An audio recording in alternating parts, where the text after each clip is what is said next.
Welcome back to latest time. ఇక ఇవాళ special latest టైంలో మనతో పార్టిసిపేట్ చేస్తున్నారు వైఎస్ఆర్సీపీ సీనియర్ నేత అంబటి రాంబాబు గారు. రాంబాబు గారు నమస్కారం అండి. నమస్కారం. రాంబాబు గారు నమస్కారం అండి. చాలా రోజులకి మీరు ఈ ప్రోగ్రామ్కి వచ్చారు. ఇవాళ అనుకోకుండా సాయంత్రం చాలా టకటకటక జరిగింది. కాంగ్రెస్ పార్టీలోనే 2-3 రకాలుగా నడుస్తుంది. మంత్రులు, ఎంపీలు, ఎమ్మెల్యేలు, ఢిల్లీ హైకమాండ్, ఆజాద్, షిండే, రాయలర్ రవి రకరకాలుగా నడుస్తుంది కాంగ్రెస్ పార్టీలో.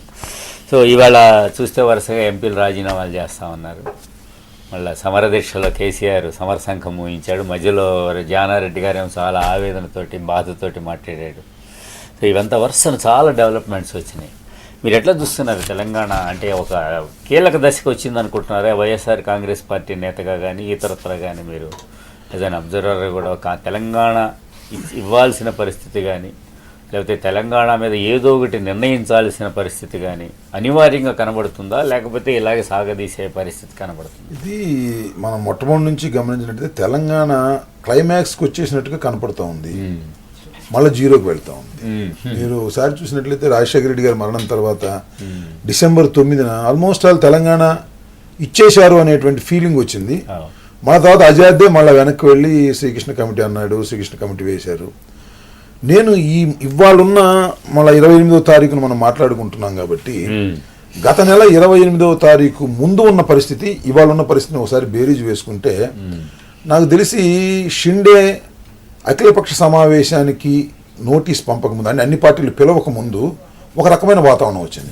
మీరు చూసినట్లయితే తెలంగాణలో మరి చంద్రబాబు నాయుడు గారి పాదయాత్ర సాగుతూ ఉన్నది. ఆ తర్వాత మళ్ళా షర్మిల పాదయాత్ర సాగుతూ ఉన్నది. వీళ్ళిద్దరూ సీమాంధ్ర నేతలు, వీళ్ళని అడ్డుకోవాలి అన్నా కూడా చిన్న చిన్న సంఘటనల మినహా ఒక ప్రశాంత వాతావరణం తెలంగాణలో ఏర్పడుతున్నటువంటి దశ.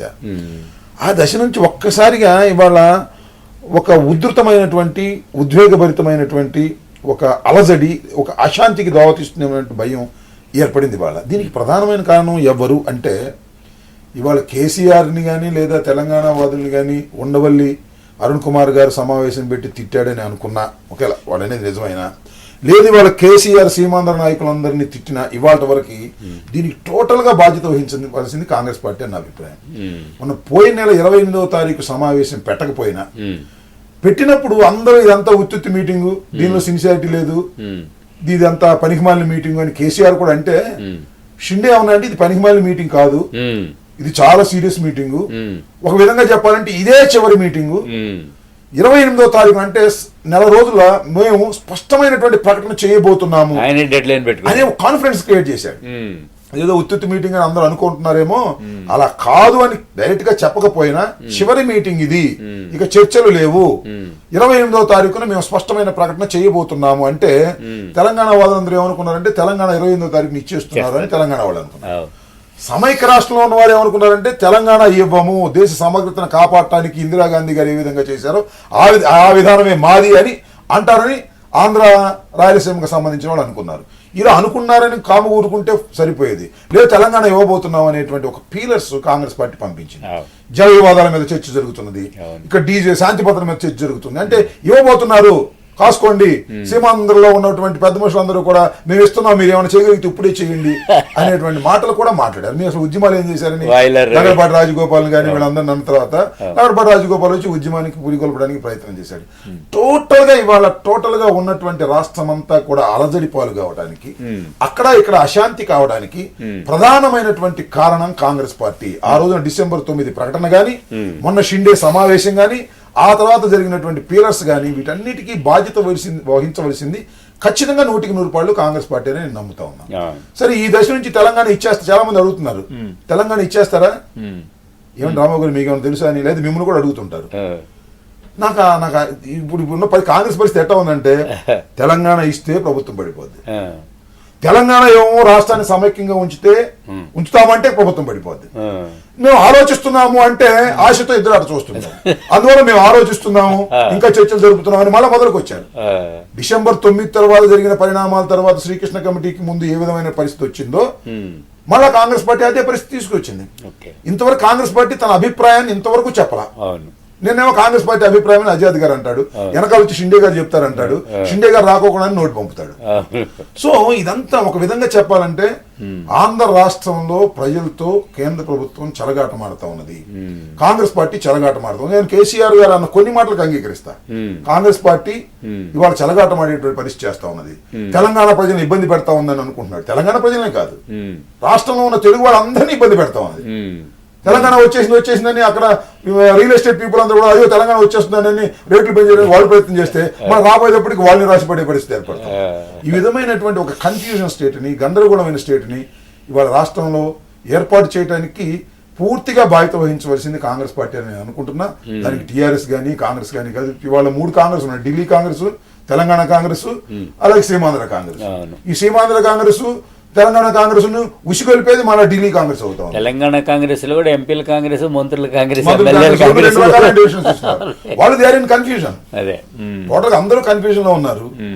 ఇవాళ నాకు అర్థమైంది ఏంటంటే కేసీఆర్ గారు చెప్పిన మాటల ప్రకారం ఈ తెలంగాణ ఇచ్చే అవకాశం లేదు అనేది, కాంగ్రెస్ ప్రభుత్వం ఇచ్చే అవకాశం లేదు అనేది ఆయన వ్యక్తం చేసినటువంటి దాని మీద నాకు అర్థం. కాంగ్రెస్ యూపీఏ తోటి తెగదెంపులు చేసుకున్నట్టు కనబడుతుంది. అసలు ఇంకా లేదా అవకాశమే లేదు వీళ్ళు, ఆ ధోరణి కనబడదు. ఎందుకంటే జవహర్లాల్ నెహ్రూ దగ్గరికి వెళ్ళిపోయాడు ఆయన. జవహర్లాల్ నెహ్రూ దగ్గరికి వెళ్ళాడు, ఇందిరాగాంధీ దగ్గరికి వచ్చాడు, సోనియా గాంధీ దగ్గరికి వచ్చాడు. చివరికి పార్లమెంట్ లో ఉన్నటువంటి చప్రాసి కొన్న తెలివితేటలు కూడా ఇవాళ ఉన్న ప్రధానమంత్రికి లేవు అని అన్నాడు. అంటే ఇంకా ఈ కాంగ్రెస్ పార్టీ మాకు ఇవ్వదు తెలంగాణని, మేము నెక్స్ట్ వచ్చే గవర్నమెంట్ తోనే తెచ్చుకుంటాము అనేటువంటి సంకేతాలని తెలంగాణ ప్రజలకి, తెలంగాణ ఉద్యమకారులకి పంపాడని నాకు అనిపిస్తుంది. ఏమనిపిస్తుంది కేసీఆర్ ఉపన్యాసం తీరు చూసిన తర్వాత? గవర్నమెంట్ ఆఫ్ ఇండియా కానీ నాయకత్వం కానీ ఇక్కడ state government Kiran Kumar Reddy government కానీ ఏమైనా రియాక్ట్ అయ్యే అవకాశం ఉందంటారా? ప్రొవోకేటివ్ స్పీచ్ కింద నేను రియాక్ట్ అవుతున్నాను అనుకోలే. ఇవాళ కేసీఆర్ ఆ మాత్రం రియాక్ట్ కాకపోతే కూడా తెలంగాణ ప్రజలు నమ్మేపట్టి పరిస్థితి లేదు కదండి. ఇవాళ కాంగ్రెస్ పార్టీ ఇంత చెప్పిన తర్వాత, ఇంతగా మోసం చేసిందని, తెలుగు ప్రజలను మోసం చేసింది అన్న తర్వాత, అఫ్ కోర్స్ వాళ్ళు నేను తెలుగు ప్రజలు అంటే వాళ్ళు తెలంగాణ ప్రజలు అంటారు అనుకోండి, ఆ మాత్రం స్పీడ్ గా రియాక్ట్ కాకపోతే ఉద్యమం చతికిల పడే అవకాశం ఉంది. కాబట్టి కొద్దిగా ఫైర్ బ్రాండ్ గా మాట్లాడవలసిన అవసరం తప్పనిసరిగా ఉంటుంది. దా దూరంలోనే ఆయన మాట్లాడాడు, తన ఉద్యమాన్ని తను బతికించుకోవడం కోసం, ఇంకా ఉధృతం చేయడం కోసం ఆయన మాట్లాడాడు. అరుణ్ కుమార్ పెట్టిన సభ, మీకు అరుణ్ కుమార్ గారు మంచి మిత్రుడు గతంలో. అరుణ్ కుమార్ గారు రాజమండ్రిలో సభ పెట్టిన తర్వాత రామచంద్రరావు గారు పెట్టించినండి, ఎవరు పెట్టినా కూడా చాలా మంది సంతోషించారు. ఆంధ్ర ప్రాంతంలో ఇంతకాలానికి సమైక్య ఆంధ్ర గురించి ఒక పెద్ద మీటింగ్ పెట్టారు, బాగా అరుణ్ కుమార్ కూడా బాగా ప్రజెంట్ చేశాడు అనుకున్నారు. అరుణ్ కుమార్ కానీ ఆ సభ పెట్టడం వల్ల తెలంగాణ ఉద్యమానికి మేలు జరిగిందంటారా, లేకపోతే తెలంగాణ ఉద్యమం బలహీనపడిందంటారా? సార్ ఇప్పుడు మీరు అన్నట్టుగానే అరుణ్ కుమార్ ఆ సభ పెట్టిన తర్వాత సమైక్యత వాదానికి ఉండవల్లి అరుణ్ కుమార్ ఒక మేధావిగా ఉన్నాడు, చాలా విషయాలు చాలా స్పష్టంగా చెప్పాడు, బ్రహ్మాండంగా మాట్లాడాడు, కేసీఆర్ ను బాగానే దూషించడం విమర్శించాడు, కౌంటర్ చేశాడు అని. ఇప్పుడు ఇంతకుముందు లగడపాటి రాజగోపాల్ కూడా చేసేవాడు. లగడపాటి రాజగోపాల్ చేసేది ఒక రకమైన స్టైల్లో ఉండేది, కానీ ఇది ఆలోచింపచేసే ధోరణిలో ఉందని అందరూ ఆయన మెచ్చుకున్నారు. అయితే ఖచ్చితంగా అక్కడ పెట్టినటువంటి సమైక్య సభ గాని, లేదు తెలంగాణ ఇవ్వబోతున్నామనే పీలర్స్ వల్ల కానివ్వండి, ఉద్యమం మరింతగా వేడి చేసుకోవడానికి పనికొచ్చింది వాళ్ళకి. మీరు ఇందాకన్నట్టుగానే 28కి పూర్వం, పోయిన డిసెంబర్ 28కి పూర్వం తెలంగాణలో ఉన్నటువంటి రాజకీయ పరిస్థితి, టీఆర్ఎస్ బలాబలాలు ఒకసారి మనం పరిశీలిస్తే చాలా వీక్ గా ఉన్నాయి. ఒక్కసారి మళ్ళా వేడెక్కినాయి. ఇంకొద్దిగా దాన్ని ఊపు చేసుకోవడానికి మన ఉండవల్లి స్పీచ్ల్ని, లేకపోతే ఉండవల్లి స్పీచ్ మనకు నచ్చొచ్చు, వాళ్ళకి ఎందుకు నచ్చుతుంది? నిజం చెప్పినా కూడా నచ్చదు, వాళ్ళు నిజం చెప్పినా కూడా యువతకు నచ్చే పరిస్థితి సీమాంధ్రలో. సో ఇవన్నీ మరొకసారి దాన్ని ఆ డప్పు వేడి చేసుకోవడానికి ఉండవల్లి ఊసర వెళ్ళి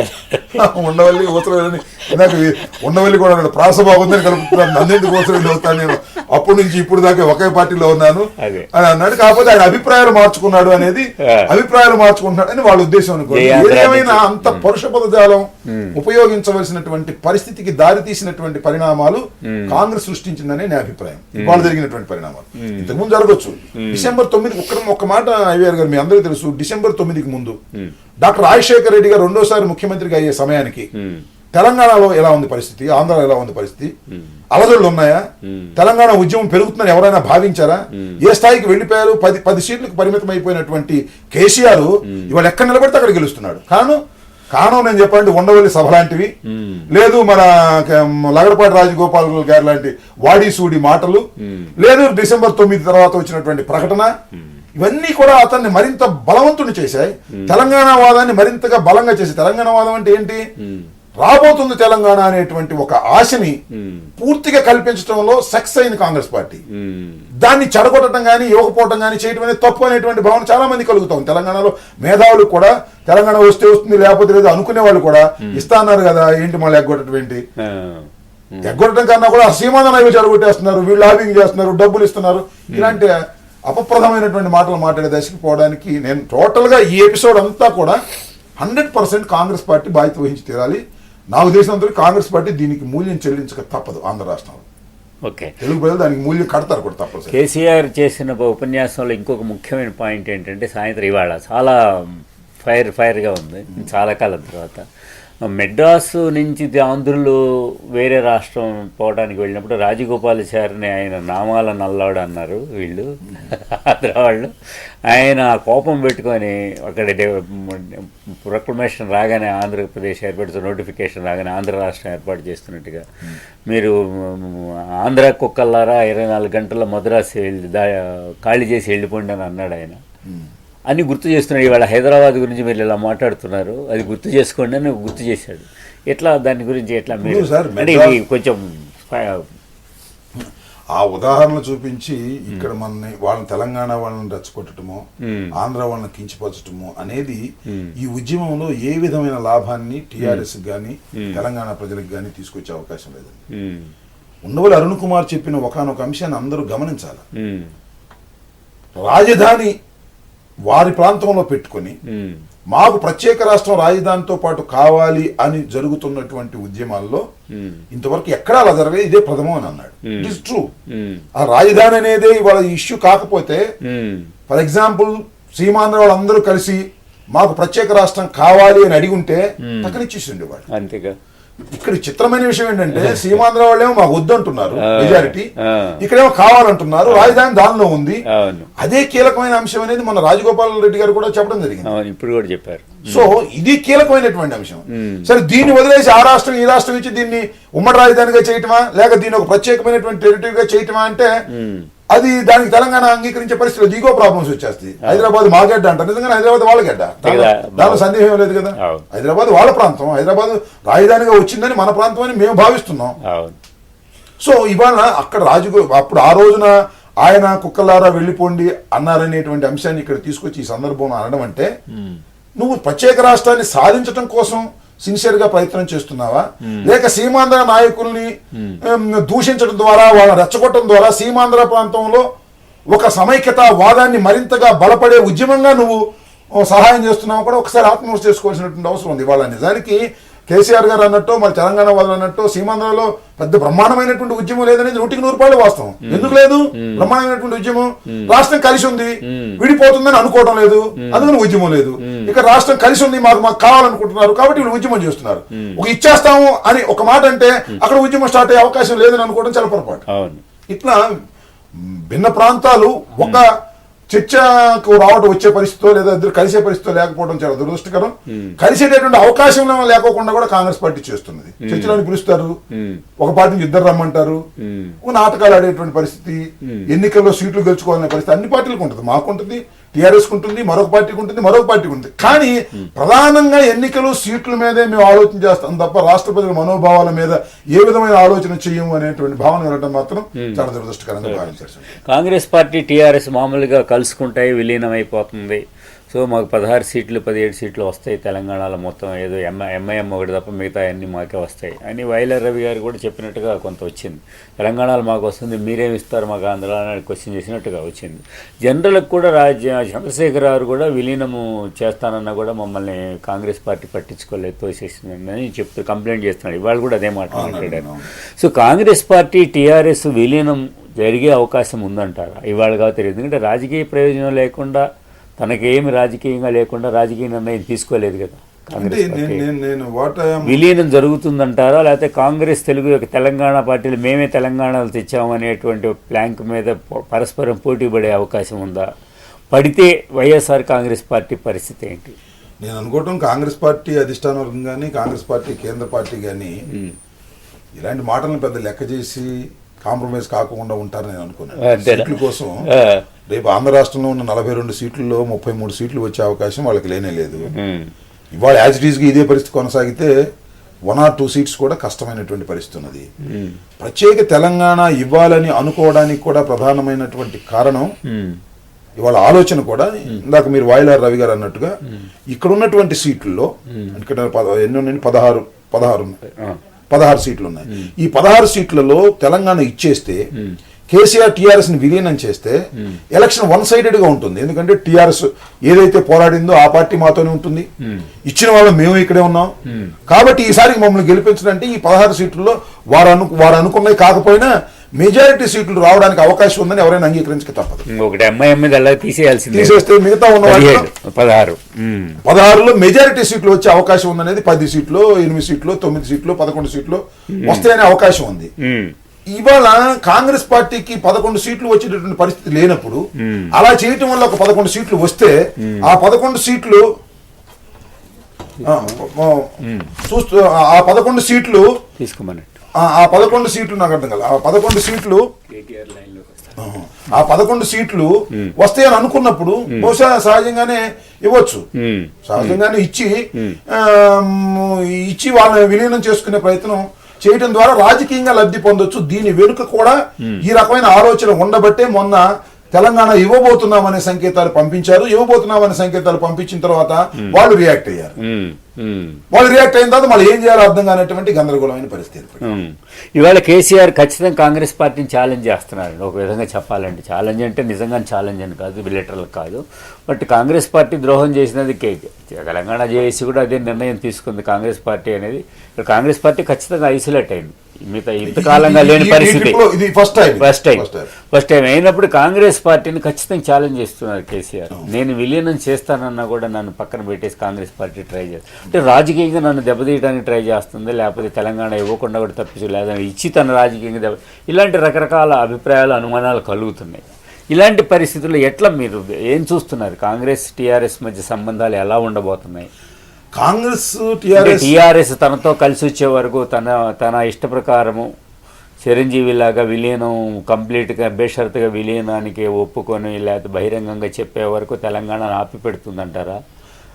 నేను అలా ఉంటుందని అనుకోవట్లేదండి. అయితే టీఆర్ఎస్ ఏ క్షణంలో అయినా కలుస్తుంది. ఎందుకు కలుస్తుంది అంటే నువ్వు తెలంగాణ ఇస్తానంటే మేము కలుస్తా ఉన్నారు. వాళ్ళు ఎక్కడి దాకా వెళ్ళారు? గొంగడ పురుగును సైతం మేము ముద్దు పెట్టుకుంటాము, తెలంగాణ ఇస్తామంటే మాకు ప్రధానమైంది అదేనో అన్నారు. తెలంగాణ మేము ఇస్తాము, మీరు కలవండి అన్న తర్వాత ఒక క్షణం కూడా అవుతారు. ఇద్దరి మధ్య నమ్మకం తగ్గినట్టు కనబడుతుంది. ఎంతసేపు డెవలప్ కావాలండి? తెలంగాణ ఇస్తామని ప్రకటన చేసిన తర్వాత ఇవన్నీ ఇవాళ కేసీఆర్ ఎంత ఘోరంగా మాట్లాడినా ఇవన్నిటినీ కాలగర్భంలో కలుపుతారు. ఆ సందర్భం వచ్చినప్పుడు నిజంగా తెలంగాణ ఇవ్వదలుచుకున్నప్పుడు ఖచ్చితంగా టీఆర్ఎస్ ని విలీనం చేసుకోకుండా ఇవాళ ఇచ్చే ప్రశ్నే ఉద్భవించదు. టీఆర్ఎస్ ను విలీనం చేయడానికి వాళ్ళు సిద్ధంగా ఉన్నారు, ఇవ్వడానికి వీళ్ళు సిద్ధంగా ఉన్నారు తెలుసుకుంటే వాళ్ళు ఆ కార్యక్రమం చేస్తారు. కాబట్టి తప్పనిసరిగా ఇవన్నీ కూడా ఇవాళ మాట్లాడినటువంటి మాటలన్నీ కూడా ఏదో వాడి వేడిగా తాత్కాలికంగా అనిపించినప్పటికీ కూడా వారిద్దరి మధ్యన కాంగ్రెస్ టీఆర్ఎస్ మధ్యన పెద్ద అగాధాన్ని తొవ్వేటటువంటి మాటలు నేను అనుకుంటే ఇంతకుముందు చాలా మాటలు మాట్లాడాడు ఆయన.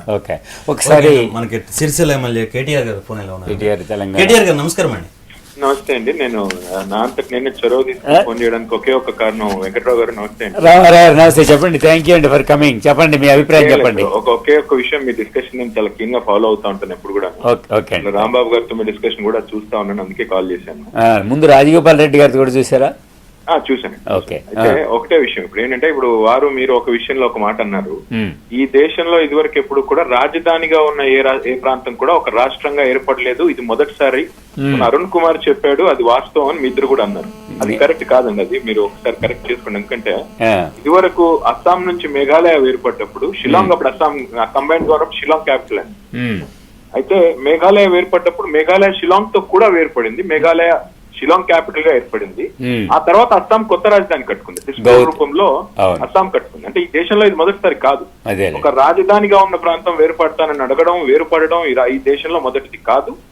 అది ఈ తెలంగాణతోనే ప్రారంభం కావడం లేదు. దయచేసి అది ఒక్కటి కరెక్ట్ చేసుకోండి. ఎందుకంటే మీరు పెద్దలు మీరు మీ మీ మీ కార్యక్రమాన్ని చాలా మంది మేధావులు చూస్తారు, విద్యావంతులు చూస్తూ ఉంటారు. సరే, ఆ షిల్లాంగ్ ఎపిసోడ్ మాకు తెలియదండి, తెలుసుకున్న తర్వాత దాని గురించి కూడా మాట్లాడతాం. థ్యాంక్స్ రామారావు. ఒకటి ఏంటంటే జనరల్ గా ఇక్కడికి వచ్చేటప్పటికి మీరు చెప్పింది కరెక్టే లిటరల్ గా, బట్ గౌహత్య తర్వాత వాళ్ళు మాకు వద్దులేని వచ్చి ఇవతలు కట్టుకున్నారు, అస్సాం వాళ్ళు వేరే క్యాపిటల్ కావాలని కట్టుకున్నారు. బట్ అదొక పాయింట్ అండి. ఇక్కడ మనకి హైదరాబాదు తెలంగాణకి ఇవ్వటము అనే విషయంలో ఎవరికి పెద్ద భిన్నాభిప్రాయం లేదు, నాకు కానీ రాంబాబు గారికి. తెలంగాణలో అంతర్భాగంగా ఉంది కాబట్టి ఇంకో దానికి పంచుకోవాలనేది ఏం అని కాదు. బట్ ఇష్యూ జటిలత్వం గురించి ఆయన చెప్తున్నాడు. ఒకటి మోస్ట్లీ అంటే అందులో తేడా ఏం లేదు. డెఫినెట్ గా హైదరాబాద్ మీద కొంత ఇప్పుడు అక్కడ ప్రాంతం వాళ్ళు ఎవరైతే ఇక్కడ సెటిల్ అయి ఉన్నారో వాళ్ళకి కొన్ని అపోహలు కానీ అనుమానాలు కానీ అవన్నీ ఉన్నమాట వాస్తవం, అందులో ఏం ఇబ్బంది లేదు. కానీ ఇందాక అరుణ్ కుమార్ గారు కూడా ప్రెస్ పెట్టి మధ్యాహ్నం మాట్లాడి వారు కూడా చెప్తా ఉన్నారు దీన్ని దేశానికి రెండో రాజధాని చేయాలని చెప్పి ఎప్పుడో అంబేద్కర్ గారు చెప్పారు అది ఇది అనేసి. అప్పుడు ఏమంటున్నాం అంటే ముందుగా ప్రాథమికంగా సూత్రప్రాయంగానైనా విభజనకు ఒప్పుకుంటే ఆ తర్వాత మిగతా అన్ని అంశాలు మాట్లాడొచ్చు కదా. దానికే ఒప్పుకోకుండా దానికే అంగీకరించకుండా దీనిపైన పీఠముడి పెట్టి అలా కాదు ఇలాగని మాట్లాడితే డెఫినెట్ గా సమస్య ఎప్పటికీ కూడా కొలిక్కొచ్చే అవకాశం ఉండదు. అందుకే ఒకసారి మీ దృష్టికి, ఎందుకంటే మీ డిస్కషన్ ఇంటరప్ట్ చేయాలని కాదు, రాంబాబు గారితో ఇందాక అరుణ్ కుమార్ ప్రెస్ మీట్ మీరు చూసుంటారు, నేను చూశాను. దాని మీద చర్చించుకుందాం రమ్మని అరుణ్ కుమార్ అడుగుతా ఉన్నాడు అవతల.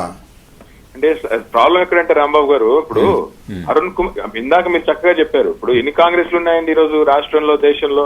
ఢిల్లీ కాంగ్రెస్ ఒకటి, తెలంగాణ మంత్రుల కాంగ్రెస్ ఒకటి, ఎంపీల కాంగ్రెస్ ఒకటి, సీమాంధ్రలో మళ్ళీ 12 కాంగ్రెస్లు ఉన్నాయి, రాయలసీమ కాంగ్రెస్ ఒకటి, అందులో మళ్ళీ కోస్తాలో కొన్ని కాంగ్రెస్లు సెపరేట్, ఒక ఉత్తరాంధ్ర కాంగ్రెస్ కొత్తగా ఏదో పుట్టుకొచ్చింది ఇప్పుడే చూసాం.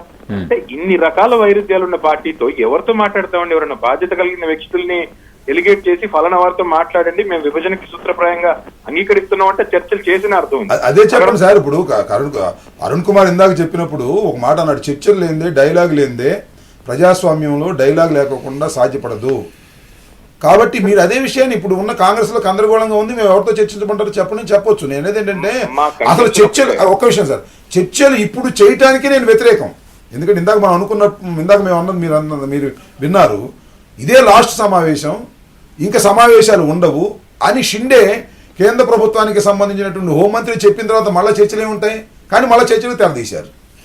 మా ప్రాబ్లం ఎలా ఏంటంటే ఇప్పుడు రాంబాబు గారు చర్చలలో చిత్తశుద్ధి ఉంటే చర్చలు పరిష్కారం కోసం చర్చలు అయితే ఓకే, కానీ చర్చలు దాటవేయడానికి చర్చలు ఈ సమస్యను ఇట్లాగే దీర్ఘకాలంగా అపరిష్కృతంగా ఉంచడానికే చర్చలు, మళ్ళీ 2014 ఎన్నికల ఖండం దాటడానికే చర్చలు అంటే దాంట్లో మాకు తేడా ఉంది. ఇప్పుడు పరిష్కరిద్దాం రండి కూర్చుందాం ఫలానా గడువు లోపల చర్చిద్దాం పరిష్కరిద్దాం అంటే ఎవరైనా ఓకే అంటారండి. ఒక ఓపెన్ ఎండెడ్ ఇది పెట్టేసి మేము చర్చిస్తూనే ఉంటాం అంటే నేను ఎక్కాల్సిన రైలు జీవితకాలం లేట్ అన్నట్టు ఈ జీవితం అంతా చర్చించుకుంటూనే పోదాం అన్న చందాన మాట్లాడితే అది చాలా విడ్డూరంగా ఉందండి. ఇప్పుడు ఇంకో మాట కూడా చెప్పాలి ఈ సందర్భంగా. జానారెడ్డి గారు మాట అన్నారు, ఆయన అంటారు నేను నెల రోజుల్లో గతంలో కేసీఆర్ చెప్పాడు 4 రోజుల్లో తెలంగాణ వస్తుంది, దసరాకు వస్తుంది, దీపావళికి వస్తుందని ఆయన చెప్తే ఒప్పు, ఇప్పుడు నేను చెప్తే తప్ప అంటాడు. ఇప్పుడు ఈ రోజు కాంగ్రెస్ పార్టీ వ్యవహారం దేశం మొత్తం ముందు నగ్నంగా బయటపడిందండి. ఇవరకు కేసీఆర్ చెప్పింది కూడా ఎప్పుడు కాంగ్రెస్ పార్టీ పెద్దలు ఆయనకు చెప్పినా పాపం ఆయన అమాయకంగా నమ్మి బయటకు వచ్చి చెప్పారు. ఆయన వాళ్ళు చెప్పింది ఆయన వచ్చి బయట చెప్పారు తప్ప వాళ్ళు ఎప్పుడు బయటపడరు. మొదటిసారి షిండే గారి రూపంలో దొరికిపోయారు. అది తేడా. గతంలో ఇప్పుడు షిండే గారు డెడ్ లైన్ పెట్టి 30 రోజుల్లో చెప్తామని చెప్పి వాళ్ళు ఎట్లాగైతే తప్పించుకున్నారో, కేసీఆర్ గారు యూపీఏలో భాగస్వామిగా ఉన్నప్పుడు కానీ ఆ తర్వాత కానీ పలుమార్లు, ఒక్కసారి కాదండి, సోనియా గాంధీ లెవెల్లో, ప్రణబ్ ముఖర్జీ లెవెల్లో, పెద్ద పెద్ద వ్యక్తులు, దేశాన్ని నడుపుతున్న వ్యక్తులు పలుమార్లు ప్రధానమంత్రి లెవెల్లో తేల్చేస్తామండి రకరకాల మాటలు చెప్పినప్పుడు ఆయన అవి బయటకు వచ్చి చెప్పారు. ఈ రోజు వాటిని పట్టుకుని మళ్ళీ అది కూడా కేసీఆర్ గారు మిత్తాడు. ఇంకోటి ఏంటంటే రాంబాబు గారు మీరు అన్న ఒక మాటతో నేను ఏకీభవిస్తా ఉన్నా 100%. సిన్సియారిటీ ఉంటే ఒక సూత్రప్రాయమైన అంగీకారం అంటూ ఉంటే కాంగ్రెస్ పార్టీలో ఆ సిన్సియారిటీ ఉంటే, అంటే కాంగ్రెస్ యాజ్ అ పార్టీ వేరే వాళ్ళని నిందించి లాభం లేదండి. కాంగ్రెస్ యాజ్ అ పార్టీకి చిత్తశుద్ధి ఉంటే, రాహుల్ గాంధీ గారి లెవెల్లో, సోనియా గాంధీ గారి లెవెల్లో చిత్తశుద్ధి సిన్సియారిటీ ఉంటే ఈ సమస్యను పరిష్కరించేద్దాం ముందేసుకుని అంటే వాళ్ళు ముందుగా ఒక నిర్ణయానికి వస్తే తెలంగాణ ఇవ్వాలా వద్దా అన్న ఒక నిర్ణయానికి వాళ్ళు వస్తే ఇతరులతో చర్చిస్తే లాభం ఉంటుంది. ముందు వారికే క్లారిటీ లేదు, వారికే ఏం చేయాలో దిక్కుతోచట్లేదు. ఆ పరిస్థితిలో వారితో ఎవరితో ఏం మాట్లాడితే ఏం లాభం? ఇప్పుడు ఆ పార్టీలో అరుణ్ కుమార్ తో మాట్లాడితే ఒక మాట, మా ఎంపీలతో మాట్లాడితే ఇంకో మాట.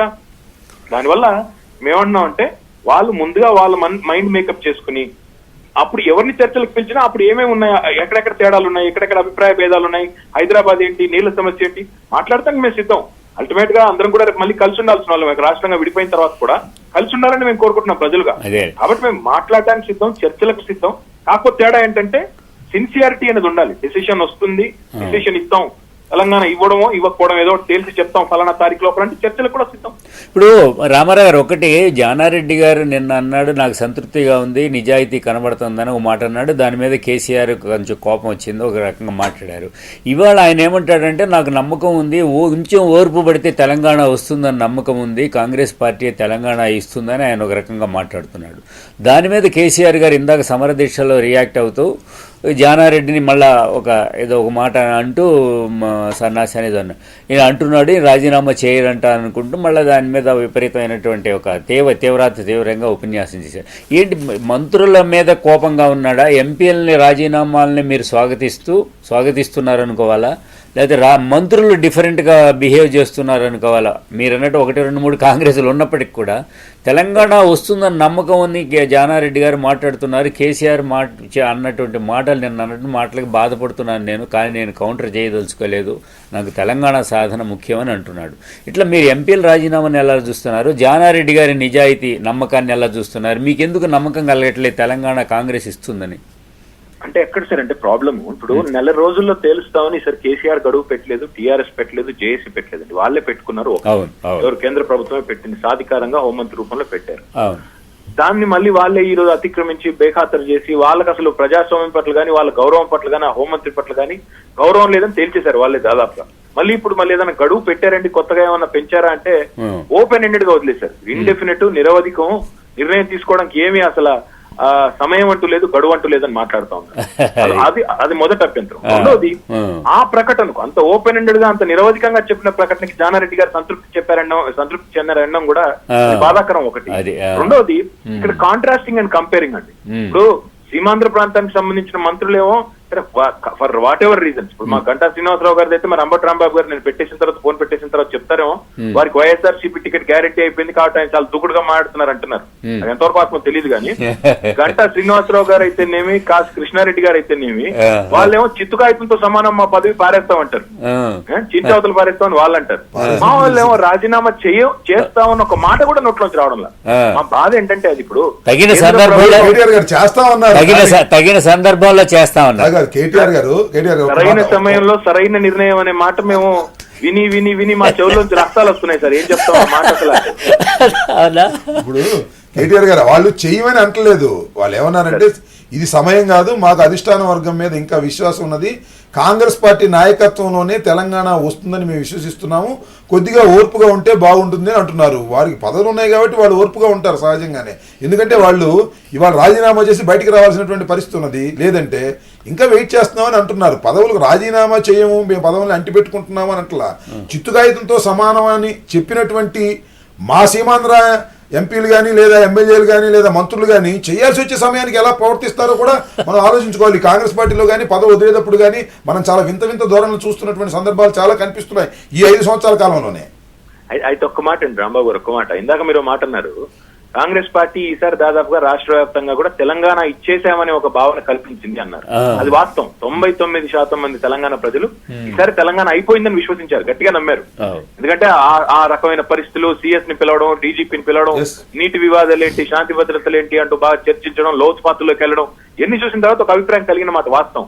అయితే మళ్ళీ ఇక్కడ ఎక్కడొచ్చిందంటే హాట్ బోన్ ఎక్కడొచ్చిందంటే ఇదే సందర్భంగా 60-70 మంది సీమాంధ్ర నాయకులు కేవీపీ గారి డైరెక్షన్ లో వెళ్ళిపోయి మేము ఇస్తే మేము ప్రభుత్వాలు కూలగొట్టేస్తామంటూ బెదిరించేయడం, అనాక మళ్ళీ చూస్తే వీళ్ళు వెనక్కి తగ్గడం, వచ్చిందేదో మళ్ళీ వెనక్కిపోయిందే వీళ్ళ బెదిరింపుల వల్ల, ఆ పాటి బెదిరింపులు ఏదో మా వాళ్ళు చేయలేకపోయారే దుర్పటులన్న బాధ ఆ హాట్ బోన్ నుంచి వచ్చింది తప్ప నిజంగా వీళ్ళు చేసేస్తారని వాళ్ళు చేసేస్తారని మేము కూడా నమ్మట్లేదు. అది కాంగ్రెస్ జీవలక్షణం. అది వాళ్ళకి రాజీనామా చేసే సత్తా ఇడిస్తే బానే ఉండేది కానీ అక్కడ కూడా రాజీనామాలు చేస్తే నేను ఇందాక చెప్పింది అదే, గంటా శ్రీనివాసరావు కూడా రాజీనామా చేస్తే మీరు టికెట్ ఇస్తారని హామీ చేస్తాడు, చేయడు ఆయన, అది మాకు తెలుసు. ఈ రూమర్స్ ఎవరు సమాధానం చెప్తారు? ఒకటి స్పష్టంగా ఉంది, మీరు చెప్పాలా, మేము కూడా ప్రజలకి. అంటే ఒక విషయం, అన్ని మీ పార్టీలో జరిగే అన్ని విషయాలు మీకు ఖచ్చితంగా టక్కమని తెలుస్తాయని అనుకోవటం ఎంత పొరపాటు, నాకు కూడా అంతే పొరపాటు. నాకు తెలిసినంత వరకు అలాంటిది ఏమీ లేదు.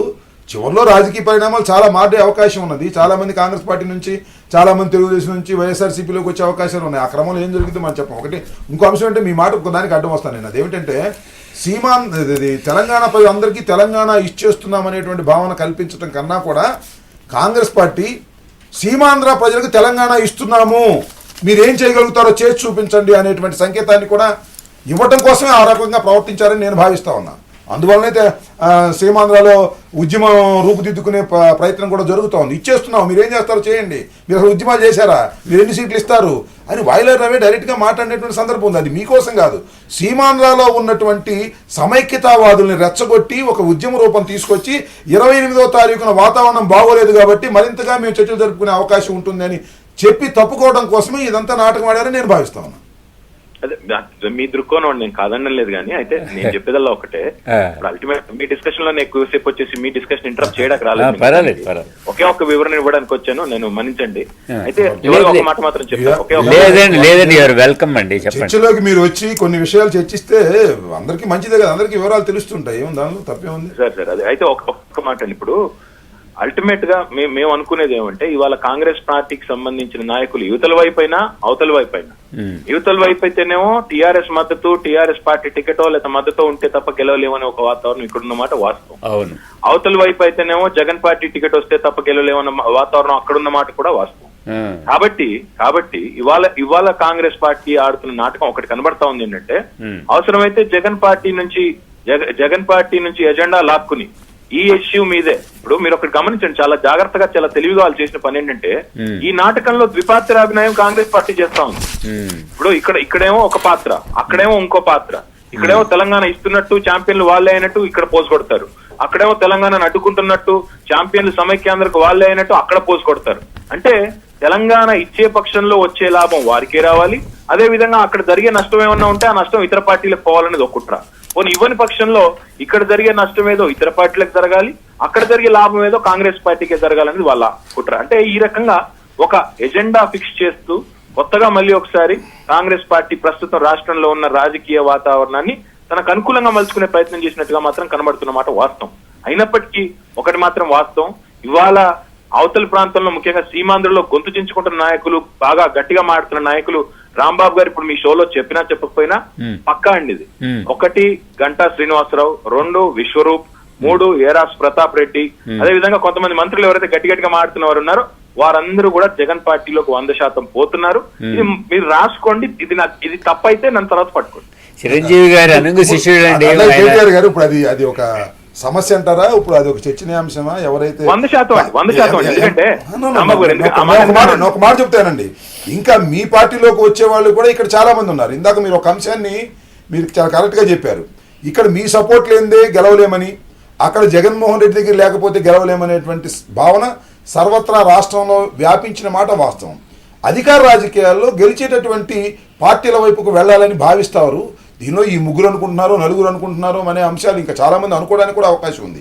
రేపు ఏమి జరగబోతుందనే దాన్ని ఇంత ముందుగా చెప్పడం అనేది కరెక్ట్ కాదని నేను అనుకుంటున్నా. ఇంకొక అంశం ఏమిటంటే, మీరు ఇందాక చెప్పిన దానిలో ఒక విధంగా చెప్పాలంటే ఇవాళ 28వ తారీఖు నుంచి ఇప్పుడు దాకా జరిగినటువంటి పరిణామ క్రమాలు మళ్ళా ఇందాక నేను చెప్పినట్టుగా మీ ఉద్యమాన్ని బలపరచుకోవడానికి మీకు ఉపయోగపడేటువంటి పిచ్చి పనులన్నీ కూడా కాంగ్రెస్ పార్టీ చేసిన ఎలాంటి సందేహం లేదు.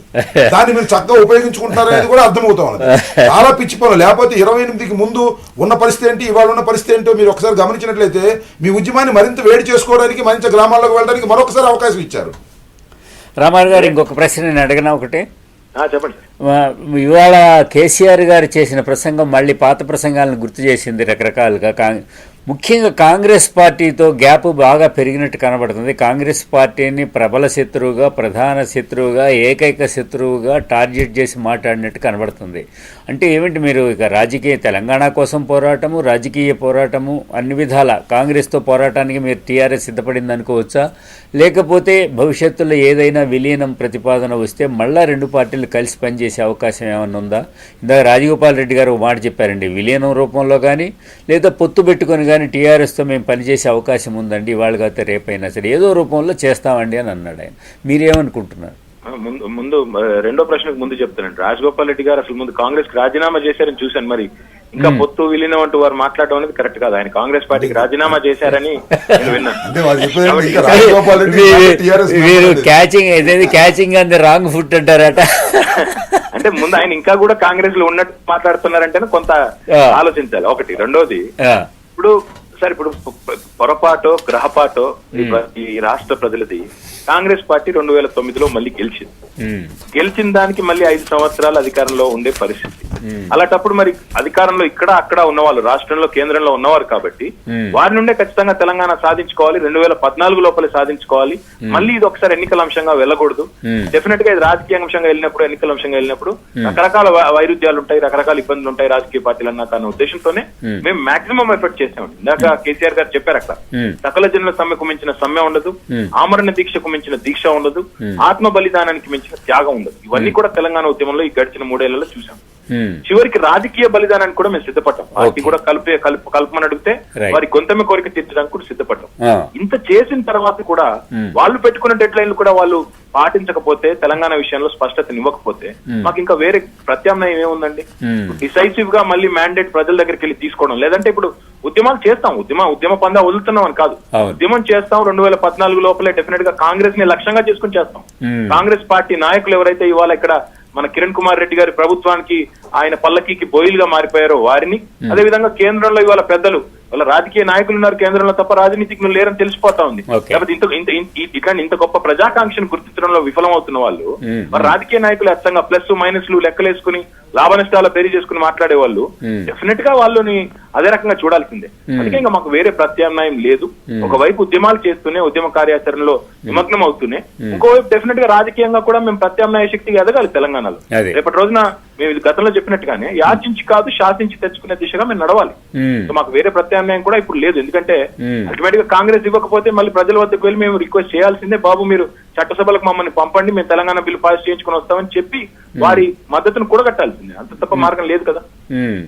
అంటే మీకు ఒకటండి, అంతే ఎంతవరకు కరెక్ట్, టీఆర్ఎస్ పార్టీ లిఖితపూర్వకంగా కానీ ఇతరత్ర కానీ విలీనం విషయంలో కాంగ్రెస్ పార్టీకి ఎటువంటి హామీ ఇవ్వటం లేదు. చివరికి విలీనం కాకుండా రాజకీయంగా మనకు శత్రువు అయితే క్రెడిట్ టీఆర్ఎస్కే పోతుంది కదా, మనకేం ప్రయోజనం వస్తుంది. కాబట్టి అది ఏదో తేలే వరకు మనం వాయిదా వేద్దామనే అభిప్రాయం కాంగ్రెస్లో కనబడుతుందని కాంగ్రెస్ నాయకులు కొంతమంది చెప్తున్నారు. అట్లాంటిది ఏమైనా ఉందా? అడిగారండి మిమ్మల్ని రిటర్న్ కానీ ఇట్లా ఇమ్మని కానీ ఏమన్నా? నేను ఏమంటాను అయ్యగారు గారు, మేము గత సెప్టెంబర్ లో వాళ్ళు పిలిచినప్పుడు వైఎల్ఆర్ రవి గారు స్వయంగా ఫోన్ చేశారు, వెళ్ళామండి. వెళ్ళి ఇప్పుడు మీరు అడిగారు విలీనం అవుతారని అడిగారు అన్నాడు. స్పష్టంగా చెప్పాం, మీరు తెలంగాణ హైదరాబాద్ రాజధానిగా కూడిన తెలంగాణ ఇవ్వండి, విలీనం అవుతాం. మాకు కొంత ఇబ్బందికరమైన పరిస్థితి అయినప్పటికీ కూడా విలీనం అవుతాం అని చెప్పాము. ఆ తర్వాత కేసీఆర్ గారు కరీంనగర్ డిక్లరేషన్ లో కూడా అదే విషయాన్ని స్పష్టం చేశారు. మళ్ళీ ఒకసారి చెప్పారు. మేము ఇప్పుడు కూడా ఏం చెప్తున్నాం అంటే ఒకటే మాట, కాంగ్రెస్ పార్టీని చేస్తున్న డిమాండ్ ఏమిటంటే హైదరాబాద్ రాజధానిగా కూడిన తెలంగాణ మీరు ఇవ్వండి. డెఫినెట్ గా ఆ తర్వాత ఎలా కలిసి పనిచేద్దాం అనేది ఆలోచించవచ్చు. ఎందుకంటే 100% ఇవాళ తెలంగాణ విషయంలో దోషి కాంగ్రెసే. ఇవాళ ఇచ్చే స్థితిలో ఉండి, తెచ్చే స్థితిలో ఉండి, ఇవ్వకుండా ఇవాళ ప్రజల జీవితాలతో, ప్రజల భావోద్వేగాలతో ఆడుకుంటున్న కాంగ్రెస్ పార్టీని ఎన్ని రకాలుగా మేము ఒత్తిడి పెట్టాలో అన్ని రకాలుగా పెట్టిన తర్వాత కూడా స్పందించిన కాంగ్రెస్ పార్టీని తప్పకుండా వాళ్ళ కేసీఆర్ గారు అనాల్సిందే అన్నారు. కానీ వాళ్ళు అడుగుతున్నట్టుగా, ఇందాక మీరు అడిగినట్టుగా ఇన్ రైటింగ్ గా అంటే ఇవాళ ఓపెన్ గా పబ్లిక్ ముందే కేసీఆర్ గారు చెప్పారు, మేము సెప్టెంబర్ లో చెప్పొచ్చాను బాబు అని మొత్తం అందరు కోట్లాది మంది ప్రజల ముందే చెప్పారు మీడియా ముఖంగా. కాబట్టి ఇంకా కొత్తగా వాళ్ళు అడిగేది ఏముందండి, కొత్తగా మేము చెప్పేది ఏముందండి? అంటే ఇవాళ ఎప్పుడు ఇటీవల కాలంలో ఎప్పుడు అట్లా మాట్లాడినట్టు గుర్తులేదు నాకు, ఇఫ్ ఐఎమ్ రాంగ్ కరెక్ట్ మీ అండి. జవహర్లాల్ నెహ్రూ దగ్గర నుంచి 3 తరాలు, అంటే మామూలుగా ఇంతకాలంగా మీరు ఇక్కడ మా నాయకులు మాట్లాడుతున్నారు కానీ సోనియా గాంధీ తర్వాత ఇందిరా తర్వాత నెహ్రూ 3 తరాలుగా ఆయన క్రిటిసైజ్ చేస్తూ మాట్లాడాడు, కాంగ్రెస్ పార్టీ తరతరాలుగా ద్రోహం చేస్తుందని. సోనియా అండ్ కంపెనీ అని కూడా మాట అన్నారు. అట్లా ఇదివరకు ఎప్పుడు మాట్లాడినట్లేదు. అంటే ఏమిటి తెగదెంపులు చేసుకున్నట్టేనంటారు కాంగ్రెస్ తోటి? ఆయన విమర్శనాత్మకంగా మాట్లాడారని మీరు అంటున్నారు, నేను వాస్తవం మాత్రమే చెప్పారని. ఎందుకంటే నెహ్రూ గారు ఆంధ్రాని తెలంగాణని కలిపింది నెహ్రూ గారు అనేది అందరికీ తెలిసిందే. ఇందిరాగాంధీ గారు 1969 మూవ్మెంట్ ని క్రష్ చేసింది ఇందిరాగాంధీ గారు. ఆనాడు తాజ్ బ్రహ్మానంద రెడ్డి గారు ఇక్కడ ముఖ్యమంత్రి, అక్కడ ఆవిడ ప్రధానమంత్రి. అప్పుడు 370 మంది కాల్పుల్లో చనిపోయింది వాస్తవమే. ఇప్పుడు సోనియా గాంధీ గారు ఏ నిర్ణయం తీసుకోకుండా 8 ఏళ్ల నుంచి రాత్రి రప్పన పెడుతుంది వాస్తవం. కాబట్టి వాస్తవం చెప్పారు తప్ప విమర్శనాత్మకంగా మాట్లాడారని నేను అన్నాను. వాస్తవాన్ని ఒక్కసారి గట్టిగా నొక్కి చెప్పారు. డెఫినెట్ గా అందులో తేడా లేదు. 100% మేము స్పష్టంగా చెప్తున్నాం సార్, తెలంగాణ కాంగ్రెస్ నాయకులను అదే విధంగా కాంగ్రెస్ అధిష్టానాన్ని టార్గెట్ గా చేసుకునే పనిచేస్తాం. ఇప్పుడు సీమాంధ్ర నాయకులను కూడా అని లాభం లేదండి. ఇప్పుడు లగడపాటిని, రాయపాటిని, కావురిని అని లాభం లేదు. ఎందుకంటే వాళ్ళు ఏదో వాళ్ళ పనాలు చేస్తున్నారు. వాళ్ళ రాజకీయ ప్రయోజనాలు, వాళ్ళ గొడవ, వాళ్ళ ఓట్లు వాళ్ళ ప్రయత్నాలే వాళ్ళు చేసుకుంటున్నారు. వాళ్ళ నిజంగా అనాల్సి వస్తే ఎవరిని అనాలండి మేము? ఇక్కడ తెచ్చే స్థితిలో ఉన్న వాళ్ళని అనాలి. ఇచ్చే వాళ్ళు ఎవరు? ఢిల్లీ వాళ్ళు. తెచ్చే వాళ్ళు ఎవరు? మా తెలంగాణ కాంగ్రెస్ నాయకులు. వాళ్ళు ఇచ్చేవాళ్ళు తెచ్చేవాళ్ళు తేల్చకుండా వేరే వాళ్ళ మీద దుమ్మెత్తిపోతే ఏం లాభం? ఇప్పుడు మేము రగడపాటి మాట్లాడినా ఇంకొకరు మాట్లాడినా వాళ్ళంతా కూడా యథాశక్తి వాళ్ళ పాత్ర వాళ్ళు పోషించుకుంటున్నారు. వాళ్ళ రాజకీయ ప్రయోజనాల కోసం వాళ్ళు పని చేసుకుంటున్నారు. వాళ్ళని అని లాభం లేదు. వాళ్ళ రంగులు బయటపడి స్పష్టంగా తెలిసిపోయింది. అలాంటప్పుడు ఇంకా వాళ్ళ గురించి మాట్లాడటం కంటే కూడా డెఫినెట్ గా మేము ఎవరిని లక్ష్యంగా పెట్టుకుని పనిచేయాలో వారిని లక్ష్యంగా పెట్టుకుని పనిచేస్తాం. కేటీఆర్ గారు వాళ్ళ రంగులు బయట పట్టడానికి ప్రత్యేకంగా అవసరం లేదు. వాళ్ళు స్పష్టంగానే చెబుతున్నారు కదా, కొత్తగా వాళ్ళు ముసుగేసుకుని వేరే రంగులు వేసుకునేది ఏమీ లేదు. వాళ్ళు సమైక్యతావాదులు అని బహిరంగానే చెప్తున్నారు. వాళ్ళ రంగు కొత్తగా బయటపడే అంశం ఉంది. ఈ విషయాన్ని మీరు చాలా ఆలస్యంగా తెలుసుకున్నారు. కానీ కాంగ్రెస్ పార్టీని అనుకోకుండా కొంతకాలం దాంతో కాంప్రమైజ్ అవుతున్నట్టుగా నటించి మీరు ఆలస్యంగా తెలుసుకున్నారు తప్ప ఈ విషయం ఇవాళ ఉండవల్లి అరుణ్ కుమార్ గానీ లేకపోతే ఇంకోరు కానీ సమైక్యతావాదం గురించి మాట్లాడినా ఎవరి పని వాళ్ళు చేస్తారు. ఆ ప్రాంతంలో ఉన్నటువంటి ఉద్వేగాలని, ఆ ప్రాంతంలో ఉన్నటువంటి ప్రజల యొక్క మనోభావాల్ని వారు కాపాడుకోవడానికి ప్రయత్నం చేస్తారు. అల్టిమేట్ గా ఎన్నికలు, పదవులు ఇవే కదా ప్రధానంగా రాజకీయంలో మీకైనా మాకైనా ఎవరికైనా జరుగుతున్న పరిణామ క్రమాలు అవే. మనం ఏదైనా గొప్పగా చెప్పుకోవడానికి పనికొచ్చేటువంటి అంశాలే కానీ మీరు ఈ విషయాన్ని చాలా ఆలస్యంగా తెలుసుకున్నారని నేను అనుకుంటున్నా. కాంగ్రెస్ పార్టీనే దీనికి ప్రధానమైన బాధ్యత వహించాలనే విషయాన్ని చాలా ఆలస్యంగా తెలుసుకున్నారు. కావూరు సాంబశివరావు అని, రాయపాటి సాంబశివరావు అని అనడం కన్నా కూడా వీళ్ళని అంట మంచిదనేది ఇప్పుడు కన్నా తెలుసుకున్నందుకు ఒక విధంగా మంచి పని నా అభిప్రాయం. రాంబాబు గారు, ఒక్క విషయంలో నేను విభేదిస్తాను మీతోని. డెఫినెట్ గా వాళ్ళు రాజకీయ ప్రయోజనాల కోసం వాళ్ళు చేస్తున్నారు అంటాను. But at the same time ఒక విషయంలో విభేదిస్తాను. ఇదే నాయకులు గతంలో చెప్పారండి, ఉండవల్లి అరుణ్ కుమార్ తో సహా చెప్పారు, మేము అధిష్టానం ఏ నిర్ణయం తీసుకున్నా ఆమోదిస్తా ఉన్నారు.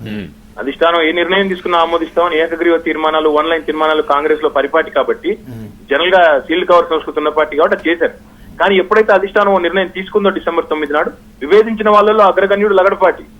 కాబట్టి నేనేమన్నా అంటే అక్కడ వచ్చింది. ఇప్పుడు అధిష్టానం మాట వినేవాళ్ళం, అధిష్టానానికి బద్దులం అని చెప్పిన వాళ్ళు మర్నాడు మాట మార్చారు. మార్చలేదని కరెక్ట్. అధిష్టానం వర్గం కూడా వాళ్ళు క్షమించింది కదండి. అధిష్టానం వర్గం కూడా వాళ్ళ మీద ఏ యాక్షన్ తీసుకోలేదు. వాళ్ళు అధిష్టానం వర్గం అలాగే ఉంటారు. వాళ్ళు ఈ అధిష్టాన వర్గానికి లోబడి పనిచేసేవాడు అలాగే ఉన్నారు. మేము అధిష్టాన వర్గం మాట వింటాము అని చెప్పి అధిష్టాన వర్గం మాట వినకపోతే చివరికి వీరి మాట అధిష్టాన వర్గం విన్న సందర్భాలు కూడా కనిపిస్తున్నాయి కదా మనకి. రాంబాబు గారు, మీ సావాసం కాంగ్రెస్ పార్టీతో చాలా ఉంది, మాకు చాలా తక్కువ. మీ సావాసం చాలా తక్కువ కానీ మీ నాన్నగారి సావాసం చాలా ఎక్కువ. కేసీఆర్ గారి సావాసం లేదా టీఆర్ఎస్ గానే అంటున్నాను నేను. టీఆర్ఎస్ పార్టీగానే మా సావాసం కేవలం సంవత్సరంన్నర కాలం, 2004 నుంచి 2006. మీ ఇద్దరికి ఏమంటే రామారావు గారు, మీ ఇద్దరికి తేడాలు ఉన్నా కూడా but common points, common interest points, common enemies ఉన్నారు. అందువల్ల మీకు నేను ఈ ప్రత్యేకంగా ఇప్పుడు రామారావు గారు ఇందాకన్నారు లేదో, పోయిన నెల 28 నుంచి 28 వరకు జరిగినటువంటి పరిణామాలకు పూర్తి బాధ్యత వహించవలసింది కాంగ్రెస్ పార్టీ. అంతకుముందు పరిణామాలు పక్కన పెట్టండి. దీని వల్ల కాస్తో పొందింది కేసీఆర్ లేదా టిఆర్ఎస్ పార్టీ. ఉద్యమాన్ని మరింత వేడి చేసుకోవడానికి పనికొచ్చినటువంటి సందర్భాన్ని కూడా వారు ఇచ్చారు, తెలుసో తెలియదు. లేకపోతే కేసీఆర్ గారు ఇంత వాడిగా వేడిగా మీరు చెప్పినట్టుగా మాట్లాడినటువంటి సందర్భాలు చాలా తక్కువ. వాళ్ళు మాట్లాడే అవకాశం వచ్చింది, దానికి తెలంగాణ ప్రజలు యాక్సెప్టెన్స్ కూడా బ్యాక్గ్రౌండ్ పనికి వచ్చింది. ఎందుకంటే నిన్న అజాద్ ఎంత పిచ్చి మాట మాట్లాడండి, 4 రోజులు అంటే 30 రోజులు కాదంటాడు. ఏమిటి నాకు అర్థం కాదు. 4 రోజుల లోపల ఎవడేమన్నారు, ఎవరు అడిగారు, ఎవరైనా ఒత్తిడి చేశారా? ఈవెన్ కేసీఆర్ గారే ఇదంతా పిచ్చి మీటింగ్ అని చెప్తే, నో పిచ్చి మీటింగ్ కాదు 4 రోజుల్లో మేము ఇస్తామని చెప్పి మళ్ళీ ఇవ్వకుండా పారిపోయేటువంటి పరిస్థితి. బట్ కేసీఆర్ గారు టార్గెట్ ని సెలెక్ట్ చేసుకొని కొట్టడంలో మాత్రం ఎక్స్పర్ట్. ఏమంటారు రామారావు గారు? రాంబాబు గారు ఇందాక మాట అన్నారు, అందరికీ రాజకీయమే ప్రధానం అని. నేనేమంటున్నానంటే, మేము మమ్మల్ని మధ్యన కొంతమంది బాగా విమర్శిస్తున్నారు, ఓట్లు సీట్లు టీఆర్ఎస్ పార్టీ వాటి కోసం ఆరాట పడుతుందనేసి. మేము స్పష్టంగా చెప్తున్నాం సార్, ఇప్పుడు అన్ని ప్రయత్నాలు చేసాం. 2009 నుంచి 2013 వరకు ఎన్ని రకాల ప్రయత్నాలు చేయాలో ఉద్యమ పరంగా అన్ని చేస్తున్నాము. ఇప్పుడు ఒక ఉద్యమ పార్టీ బలపడడం అంటే ఉద్యమం బలపడడమే కదా. రేపటి రోజున ఓట్లు సీట్లు అని ఎవరేం మాట్లాడినా కూడా అల్టిమేట్ గా పార్లమెంటరీ ప్రజాస్వామ్య వ్యవస్థలో రేపు ఒక నిర్ణాయక పాత్రలోకి మేము వెళ్తే తప్ప నిర్ణయం రాదు అనే ఒక పరిస్థితి నెలకొని ఉన్నప్పుడు డెఫినెట్ గా ఇంకంతకు మించిన ప్రత్యామ్నాయం మా ముందు ఏముంది? అందుకే ఉద్యమ పార్టీగా ఇప్పుడు మేము 119 సీట్లు గెలిచిన రాంబాబు గారు, లేదా 17 పార్లమెంట్ స్థానాలు తెలంగాణను క్లీన్ స్వీప్, వైట్ వాష్ చేసినా కూడా మేము ఆంధ్రప్రదేశ్ రాష్ట్రంలో అయితే అధికారంలోకి రావు కదా. మాకు రాజకీయ ప్రధానం కాదండి. మాకు తెలంగాణ రాష్ట్ర స్థానాల్లో ఈ సంఖ్య కీలకంగా మారుతుంది, నిర్ణాయకంగా మారుతుంది అనేది మా ఆశ, మా అంచనా. కాబట్టి డెఫినెట్ గా అటువైపే మా అడుగులు ఉంటాయి.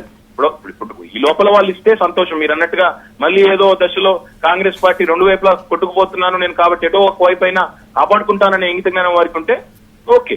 లేని పక్షంలో మాత్రం డెఫినెట్ గా డిసైసివ్ గా మ్యాండేట్ తీసుకోవాలి. కాబట్టి ప్రజలను ఒక రాజకీయ శక్తిగా మలిచే దిశగా ఆ శక్తిని ప్రోధి చేసుకుని మేము నిర్ణాయక శక్తిగా పార్లమెంట్ లో శాసనసభలో ఉండే విధంగా వ్యవహరించిన బాధ్యత మా మీద ఉంటుంది.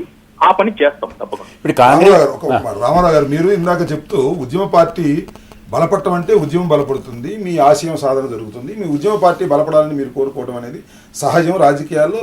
ఉద్యమ పార్టీ బలపడాలంటే ఓట్లతోనే బలపడుతుంది. ఇది ఒక విధంగా ఈ పాలసీ 100% కరెక్ట్. అయితే మీరు ప్రారంభం నుంచి ఇప్పటి వరకు కూడా మీ ఉద్యమం కన్నా కాంగ్రెస్ పార్టీ తెలివి తక్కువ వల్ల, కాంగ్రెస్ పార్టీ రాంగ్ స్ట్రాటజీల వల్ల మీరు బలపడ్డారు. గుర్తుపెట్టుకోండి. మీ గొప్పతనం కన్నా కూడా రాజశేఖర రెడ్డి గారు ముఖ్యమంత్రిగా ఉన్న రెండవసారి గెలిచే సమయానికి మీ ఉద్యమ పార్టీ సీట్లు 10కి తగ్గిపోయాయి. ఆ తర్వాత రాజశేఖర రెడ్డి గారు మరణించిన తర్వాత ఆ ప్రకటన అంటే త్వరలో ఇచ్చేయబోతున్నాము అనేటువంటి భావన తెలంగాణ ప్రాంతంలో కల్పించిన తర్వాత మళ్ళీ అప్పటి నుంచి ఇప్పటి వరకు మీరు ద్విగుణీకృతంగా పెరుగుతూ వచ్చారు. అంటే కాంగ్రెస్ పార్టీ తప్పిదాల వల్ల, కాంగ్రెస్ పార్టీ ప్రభుత్వం తప్పిదాల వల్ల మీరు ఎదుగుతూ వచ్చారు తప్ప ఉద్యమంలో ఎదుగుతూ వచ్చారని నేను అనుకోవడం లేదు. అయితే రాంబాబు గారు, ఒక 2 విషయాలు రాజశేఖర రెడ్డి గారు ప్రస్తావన తెచ్చారు కాబట్టి చెప్తా ఉన్నాను. ఇప్పుడు 2001లో టీఆర్ఎస్ పార్టీ ఆవిర్భవించక ముందు కూడా 41 మంది శాసనసభ్యులు కాంగ్రెస్ పార్టీ వారే. ఆనాడు ఒక విజ్ఞాపన పత్రాన్ని తీసుకుని సిఎల్పి నాయకుడుగా రాజశేఖర రెడ్డి గారు ఉన్నప్పుడు ఆయన సమ్మతితో ఆయన పంపించి ఆయన ఉత్తరం వైట్ పేపర్ ఆయన తెప్పించి సంతకాలు పెట్టించారన్నది పక్కన పెడితే ఆయన సమ్మతితో ఆయన కనుసన్నల్లో వాళ్ళు వెళ్లారు, కలిశారు. తెలంగాణ ఇవ్వండి అని చెప్పి సోనియా గాంధీ గారికి ఆనాడు విజ్ఞాపన పత్రం ఇచ్చిన మాట వాస్తవం. ఇది ఈ రోజు కూడా మా తెలంగాణ కాంగ్రెస్ నాయకులు చెప్పుకుంటా ఉంటారు. మొన్నే దానం నాగేంద్ర కూడా చెప్పాడు, నేనే మొదటి సంతకం పెట్టాను. కాబట్టి రాజశేఖర రెడ్డి గారు కూడా ఆనాడు చేసింది అదే. అంటే రాజకీయంగా డెఫినెట్ గా ఉపయోగించుకోవాలి తెలంగాణ వాదాన్ని రాజశేఖర రెడ్డి గారు కూడా అన్నాడు ప్రయత్నం చేశారు. ఒకటి. రెండోది, రాజశేఖర రెడ్డి గారు ప్రస్తావన తెచ్చారు కాబట్టి చెప్తున్నాను, తెలంగాణ వాదం ప్రజల్లో లేదు అన్న మాట వినిపించినప్పుడు 2006లో రాజశేఖర రెడ్డి గారు ముఖ్యమంత్రిగా ఉన్నప్పుడే రాజశేఖర రెడ్డి గారు స్వయంగా అంగీకరించారు. మీరు పదే చెప్తా ఉంటారు మీ పార్టీ వాళ్ళు, మాట తప్పం మడమ తిప్పమని. రాజశేఖర రెడ్డి గారే మాట చెప్పారు, అవును కరీంనగర్ ఉప ఎన్నిక రెఫరెండం నేను ఆమోదిస్తాను, అందులో ఏ తీర్పు వచ్చినా ముఖ్యమంత్రిగా నేను ఆమోదిస్తానన్నారు. అన్నాడు కేసీఆర్ గారు 2 లక్షల ఓట్ల మేడతో గెలిచిన తర్వాత తూచన్నారు. రెఫరెండం నేను ఒప్పుకోలేదని తూచన్నారు. ఏమంటున్నా రాంబాబు గారు, డెఫినెట్ గా రాజకీయంలో ఎప్పుడు అవకాశాలు అంది వచ్చినా వాటిని అందిపుచ్చుకోవడం, తమ ఉద్యమాన్ని గానీ తమ పార్టీని గానీ బలోపేతం చేసుకోవడం అనేది సహజంగా ఏ రాజకీయ పార్టీ అయినా ఏ రాజకీయ నాయకుడికైనా చేసేదే. రాజశేఖర రెడ్డి గారు మరణించిన తర్వాత ఈ రాష్ట్రంలో వచ్చిన ఒక వాతావరణం, ఆ వాతావరణంలో డెఫినెట్ గా ఏ ఎన్నికలు కనుచూపు మేరలో లేని ఒక సమయంలో కేసీఆర్ గారు నిరాహార దీక్షకు దిగడం, దానికి ప్రజా మద్దతు వెల్లువెత్తడం, ఇవన్నీ తోడైతేనే ఈ రోజు ఈ వాతావరణం వచ్చిందండి. అంటే కేసీఆర్ గారి దీక్ష లేకుండా ఈ 3 ఏళ్ల కాలంలో ఈ వాతావరణం అంతా కేవలం కాంగ్రెస్ పార్టీ తప్పిదాల వల్ల కనపడడం మాత్రం తప్పు. అసలు మొదలు ఆ ప్రకటన 9 డిసెంబర్ ప్రకటన వచ్చిందే కేసీఆర్ దీక్ష వల్ల. కాబట్టి డెఫినెట్ గా మా ప్రయత్నం లేకుండా ఇవాళ 2004లో కాంగ్రెస్ పార్టీ మాతో పొత్తు పెట్టుకున్న వారి విధానం సవరించుకుని మా దారిలోకి వచ్చి 2009లో టీడీపీ మాతో పొత్తు పెట్టుకున్న సమైక్యవాదాన్ని వదిలిపెట్టి తెలంగాణ వాదాన్ని చేయకూడతేనే మేము ఎవరితో కలిసినా కూడా మా లైన్ లోకి వస్తే కలిసాం తప్ప మేము వేరే వాళ్ళ లైన్ లోకి వెళ్ళి ఎప్పుడు కలవలేదండి. కాబట్టి నా రిక్వెస్ట్ ఏంటంటే ఇతర పార్టీల్ని అడుగడుగున రాజకీయంగా ఒత్తిడి పెంచడం ద్వారా ఒప్పించుకుంటూ ఒక్కొక్కరిని వారి విధానాన్ని తెలంగాణ వైపు అనుకూలంగా మలుచుకుంటూ వారిని సవరించుకుంటూ ఇవాళ తెలంగాణకి వ్యతిరేకంగా మాట్లాడే సాహసం వైఎస్ఆర్ కాంగ్రెస్ పార్టీ కూడా చేయడం లేదు అంటే దానికి కారణం మన తెలంగాణ ప్రజల్లో టీఆర్ఎస్ తెచ్చిన ఆ చైతన్యం. కాబట్టి దాన్ని మీరు ఎట్టి పరిస్థితుల్లో కాదనలేరు. ఎవరు ఏమనుకున్నా ఒకటి మాత్రం వాస్తవం, ఇవాళ ఈ రాష్ట్ర రాజకీయాన్ని దశాబ్ద కాలంగా తెలంగాణ వాదం బలంగా శాసిస్తున్నది, భవిష్యత్తును కూడా శాసిస్తుంది. దానికి మీరు నేను ఖచ్చితంగా సాక్షులు అవుతాం. ఒకటి, తెలంగాణ ప్రాంతానికి తెలంగాణ వాదానికి వ్యతిరేకంగా మాట్లాడుకోకుండా మీరు తెలంగాణ ప్రాంతాన్ని అంతా చైతన్యవంతం చేశామని అంటున్నారే, తెలంగాణ ప్రాంతానికి వ్యతిరేకంగా కాంగ్రెసే మాట్లాడుతుంది కదా, మరి కాంగ్రెస్ ఎందుకు చేయలేకపోతున్నారు? మీరు తేడా అదేనండి. కాంగ్రెస్ ఎందుకు చేయలేకపోతున్నారు? కాంగ్రెస్ తో పొత్తు పెట్టుకున్నారు, కాంగ్రెస్ తో డిస్కషన్ చేశారు, కాంగ్రెస్ లో విలీనం అన్నారు. కాంగ్రెస్ లో ఇవాళ కాంగ్రెస్ పార్టీకి సంబంధించినటువంటి వ్యక్తులు చేస్తారు. ఇందాక మీరు ఒక మాట అన్నారు, దాన్ని మీతో నేను ఏకీపిస్తాను. ఇందాక చెబుదామని మళ్ళీ అప్పుడు గుర్తొచ్చి మళ్ళీ మిస్ అవుతా అని చెప్తా. ఇప్పుడు జానారెడ్డి గారు ఇందాక ఒక మాట మాట్లాడుతూ మా షిండే అంటే ఏంటి, కేసీఆర్ గారే అన్నాడని, ఏది సంవత్సర కాలంలో ఒక నెల రోజుల్లో తెలంగాణ వస్తుందని. ఇప్పుడు రైల్వే స్టేషన్ లో మనం ఉంటాం, ఒక తోటి పాసింజర్ అడుగుతాడు బండి ఇంటికి వస్తుందని, ఒక గంటలో వస్తుందని చెప్తాము. గంటలో రాకపోతే పాసింజర్ ఏం బాధ్యత అవుతుందండి? ఆ బండికి ఎక్కి వెళ్దాం అనుకుంటున్నాడు ఆయన. కానీ రైల్వే టైం టేబుల్ ప్రకారం లేదా రైల్వే బోర్డులోనే గంటలో వస్తుందని వేసిన తర్వాత వాళ్ళు అడుగుతారు కదా తప్పనిసరిగా. బాధ్యత కలిగినటువంటి షిండే ప్రకటనకి లేదా ఉద్యమకారుడుగా ఉన్నటువంటి కేసీఆర్ ప్రకటనకి రెండింటికి సమానం చేసి చూసేటటువంటి ప్రయత్నం చేశారు. అది ఒక అంశం అనుకోండి. రెండో అంశం ఏంటంటే మీరు ఇవాళ కాంగ్రెస్ పార్టీతో పొత్తు పెట్టుకున్నారు, కాంగ్రెస్ పార్టీతో అనేకసార్లు చర్చలు జరిపారు. మొన్నటిదాకా సోనియా గాంధీ గారిని కానీ కాంగ్రెస్ పార్టీని కానీ అనుకోకుండా జాగ్రత్త పడుతూ మమ్మల్ని తెలుగుదేశం పార్టీని అంటూ వచ్చారు. కానీ చివరి కాంగ్రెస్ పార్టీ వాళ్ళు భయంకరంగా వ్యతిరేకంగా మాట్లాడేటువంటి పరిస్థితి వచ్చింది. దాన్ని మీరు కంట్రోల్ చేయలేకపోయారు కదా. తెలంగాణ మొత్తాన్ని మీరు కంట్రోల్ చేసుకున్నప్పటికీ, తెలంగాణ మొత్తాన్ని చైతన్యవంతం చేసుకున్నప్పటికీ దానిలో మీరు ఫెయిల్ అయ్యారని అనుకోవాల్సి వస్తుంది కదా. అంటే రాంబాబు గారు ఇందాక మీరే అన్నారు, ఇది ఎన్ని కాంగ్రెస్లు ఉన్నాయండి? ఢిల్లీ కాంగ్రెస్ కాంగ్రెస్ వాదన కోసం ఎన్ని కాంగ్రెస్ అనుకున్నా అన్ని కలిసి ఒకటోడ చేరే కదా. ఇవాళ ఉన్నవాళ్ళు అరుణ్ కుమార్ అయినా, పొన్నం ప్రభాకర్ అయినా కాంగ్రెస్ పార్టీ అంత తప్పదు కదా. ఎన్ని కాంగ్రెస్ ఉన్నా ఒక్కో కాంగ్రెస్ ఒక్క వాదన వినిపిస్తుంది. ఇంకోటి రెండో మాట కూడా చెప్పాలి. రెండో మాట చెప్పాలి. ఇప్పుడు ఇదొకటి పరిపాటిగా మారిపోయిందండి. తెలంగాణ వరకు వచ్చేసరికి ఎవరైనా కూడా తెలంగాణకు జై కొడతాం, తెలంగాణకు అనుకూలంగా మాట్లాడతాం, లేదా మాక్సిమం తెలంగాణకు వ్యతిరేకంగా మాట్లాడకుండా ప్రయత్నం చేసుకోవడం, ఏదో రకంగా బ్యాలెన్స్ చేసుకుంటూ మాట్లాడి తప్పించుకోవడం ఒక పద్ధతి. ఇప్పుడు మేము అది చూసాం, 2009 ఎన్నికల్లో కూడా చూసాం. అది రాజశేఖర రెడ్డి గారు మొదటి విడత తెలంగాణలో ప్రచారం చేసినప్పుడు తెలంగాణకు అనుకూలంగానే మాట్లాడారు. ఎక్కడ కూడా తెలంగాణకు మేము వ్యతిరేకమైన మాట ఎక్కడ వాడలేదు. కానీ ఇక్కడ పోలింగ్ ముగిసిందో లేదో అక్కడ 4 గంటలకు గడియారం వైపు చూసుకుంటూ మనం రేపు తెలంగాణకి వెళ్ళాలంటే, హైదరాబాద్ పోవాలంటే వీసా తీసుకోవాల్సి ఉంటుందని మాట్లాడారు కదా. అంటే నేనేమంటున్నానంటే, తెలంగాణలో మీరు ఎక్కడైనా మేము వ్యతిరేకంగా ఉన్నామని మీ పొత్తుని చంద్రబాబు పొత్తుని ఎండగట్టడం కోసం మాట్లాడాడు. చంద్రబాబు అది మొదటి పోలింగ్ సందర్భంగా కూడా మాట్లాడింటే మీరు మాట్లాడిన మాట ఖచ్చితంగా నేను ఒప్పుకునేవాడిని. నేను మొదటి విడత పోలింగ్ లోనేమో మేము సూత్రప్రాయంగా మాకు అభ్యంతరం లేదని చెప్పి తెలంగాణకి మేము రోసే కమిటీ వేసామని చెప్పి ఫ్లోర్ ఆఫ్ ద హౌస్ లో అనాక మీరు గంటలో తెలంగాణలో పోలింగ్ ముగుస్తుందంటే మాట మార్చడం అనేది నేనేమంటున్నాను, ఇది ప్రతి రాజకీయ నాయకుడు చేసిందే. మేము ఒక రాజశేఖర రెడ్డిని అండల్లా, వాళ్ళు తెలంగాణలో స్పష్టంగా కనుక కాంగ్రెస్ నాయకులు కానీ, వైఎస్ఆర్ కాంగ్రెస్ నాయకులు కానీ, టీడీపీ కానీ మేము వ్యతిరేకం నిలబడి చూడండి. ఎందుకు మీరు చైతన్యం చేశారు కానీ మీరు ఎందుకు సీట్లు సాధించలేకపోయారంటే, ప్రతి ఒక్కరూ మేము తెలంగాణకు అనుకూలమని ప్రచారం చేసుకున్న వాళ్ళే. అట్లాంటప్పుడు మళ్ళీ ఏకపక్షంగా టీఆర్ఎస్ ఓటేయడం అంటే అది ఫలానా వాడు మా తమ్ముడు వైఎస్ఆర్ సిపిలో ఉన్నాడు కదా, వాళ్ళు కూడా తెలంగాణకు వ్యతిరేకం కాదంటున్నారు కదా, మరి వాడికే వేస్తే పోలా అని ఒక వాదన. అంటే ఈ రకంగా తెలంగాణ సమాజాన్ని బ్రహ్మాండంగా చీల్చడంలో ఓట్ల కాడికి వచ్చినప్పుడు కృతకృతులు అయ్యారండి. కానీ ఈసారి కుదరదు అని నేను చెప్తాను. అందరూ ఒకవైపు, టీఆర్ఎస్ ఒకవైపు అంటారా? ఈ టీఆర్ఎస్ అంటే ఎవరి పార్టీకి వారు పోటీ చేస్తారనుకుంటున్నాను. ఇప్పుడు చంద్రబాబు నాయుడు గారు పూర్తిగా ఎలక్షన్ లో అంటరాని వాడిగా మారిపోయాడు. ఆయనతో పొత్తు పెట్టుకోవడానికి నాకు తెలిసి ఎవరు సిద్ధంగా లేరు. అదే విధంగా నాకు తెలిసి ఇతర పార్టీలు కూడా ఒకరితో ఒకరు అంటగాగే పరిస్థితి నేనైతే అనుకోను. కుదిరితే ఏమన్నా మజ్లిస్, వైఎస్ఆర్సీపీ ఉంటుందంటున్నారు. మిగతా వాళ్ళ పరిస్థితి నాకు తెలీదు. కాబట్టి డెఫినెట్ గా ఏ పార్టీకి ఆ పార్టీ పోటీ చేసే పరిస్థితిలో టీఆర్ఎస్ పార్టీ కూడా మేము గతంలో చెప్పిన విధంగా 100% ఒంటరిగానే పోటీ చేస్తాం. మరి నిర్ణాయక పాత్రలోకి స్వీయ రాజకీయ అస్తిత్వం అన్నప్పుడు 119 స్థానాల్లో 17 పార్లమెంట్ స్థానాల్లో మేము ఒంటరిగా పోటీ చేసి తీరాలి. This is too early to say. ఇంకా ఎందుకంటే సంవత్సరం పైచిలుకుంది, రాజకీయ పరిణామాలు ఎన్ని మారుతాయో. తెలంగాణ ఇస్తారంటేనేమో మీరు మళ్ళా కాంగ్రెస్ పార్టీలో విలీనం చేయడానికి కూడా సిద్ధంగా ఉంటారు. ఏం జరుగుతాయని చెప్పలేము. ఇంతకుముందు మనం చూసాం కదా, తెలుగుదేశం పార్టీతో మీరు పొత్తు పెట్టుకుంటారని ఎవరన్నా ఊహించగలిగారా? జరుగుతూ ఉంటాయి.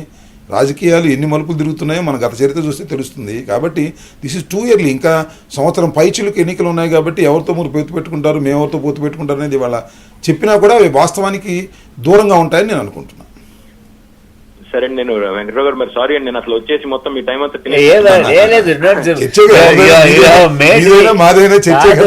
మీరు చర్చని మరింత ఇంట్రెస్టింగ్ చేసే మార్చారు. మీరు జనరల్ గా వచ్చారు.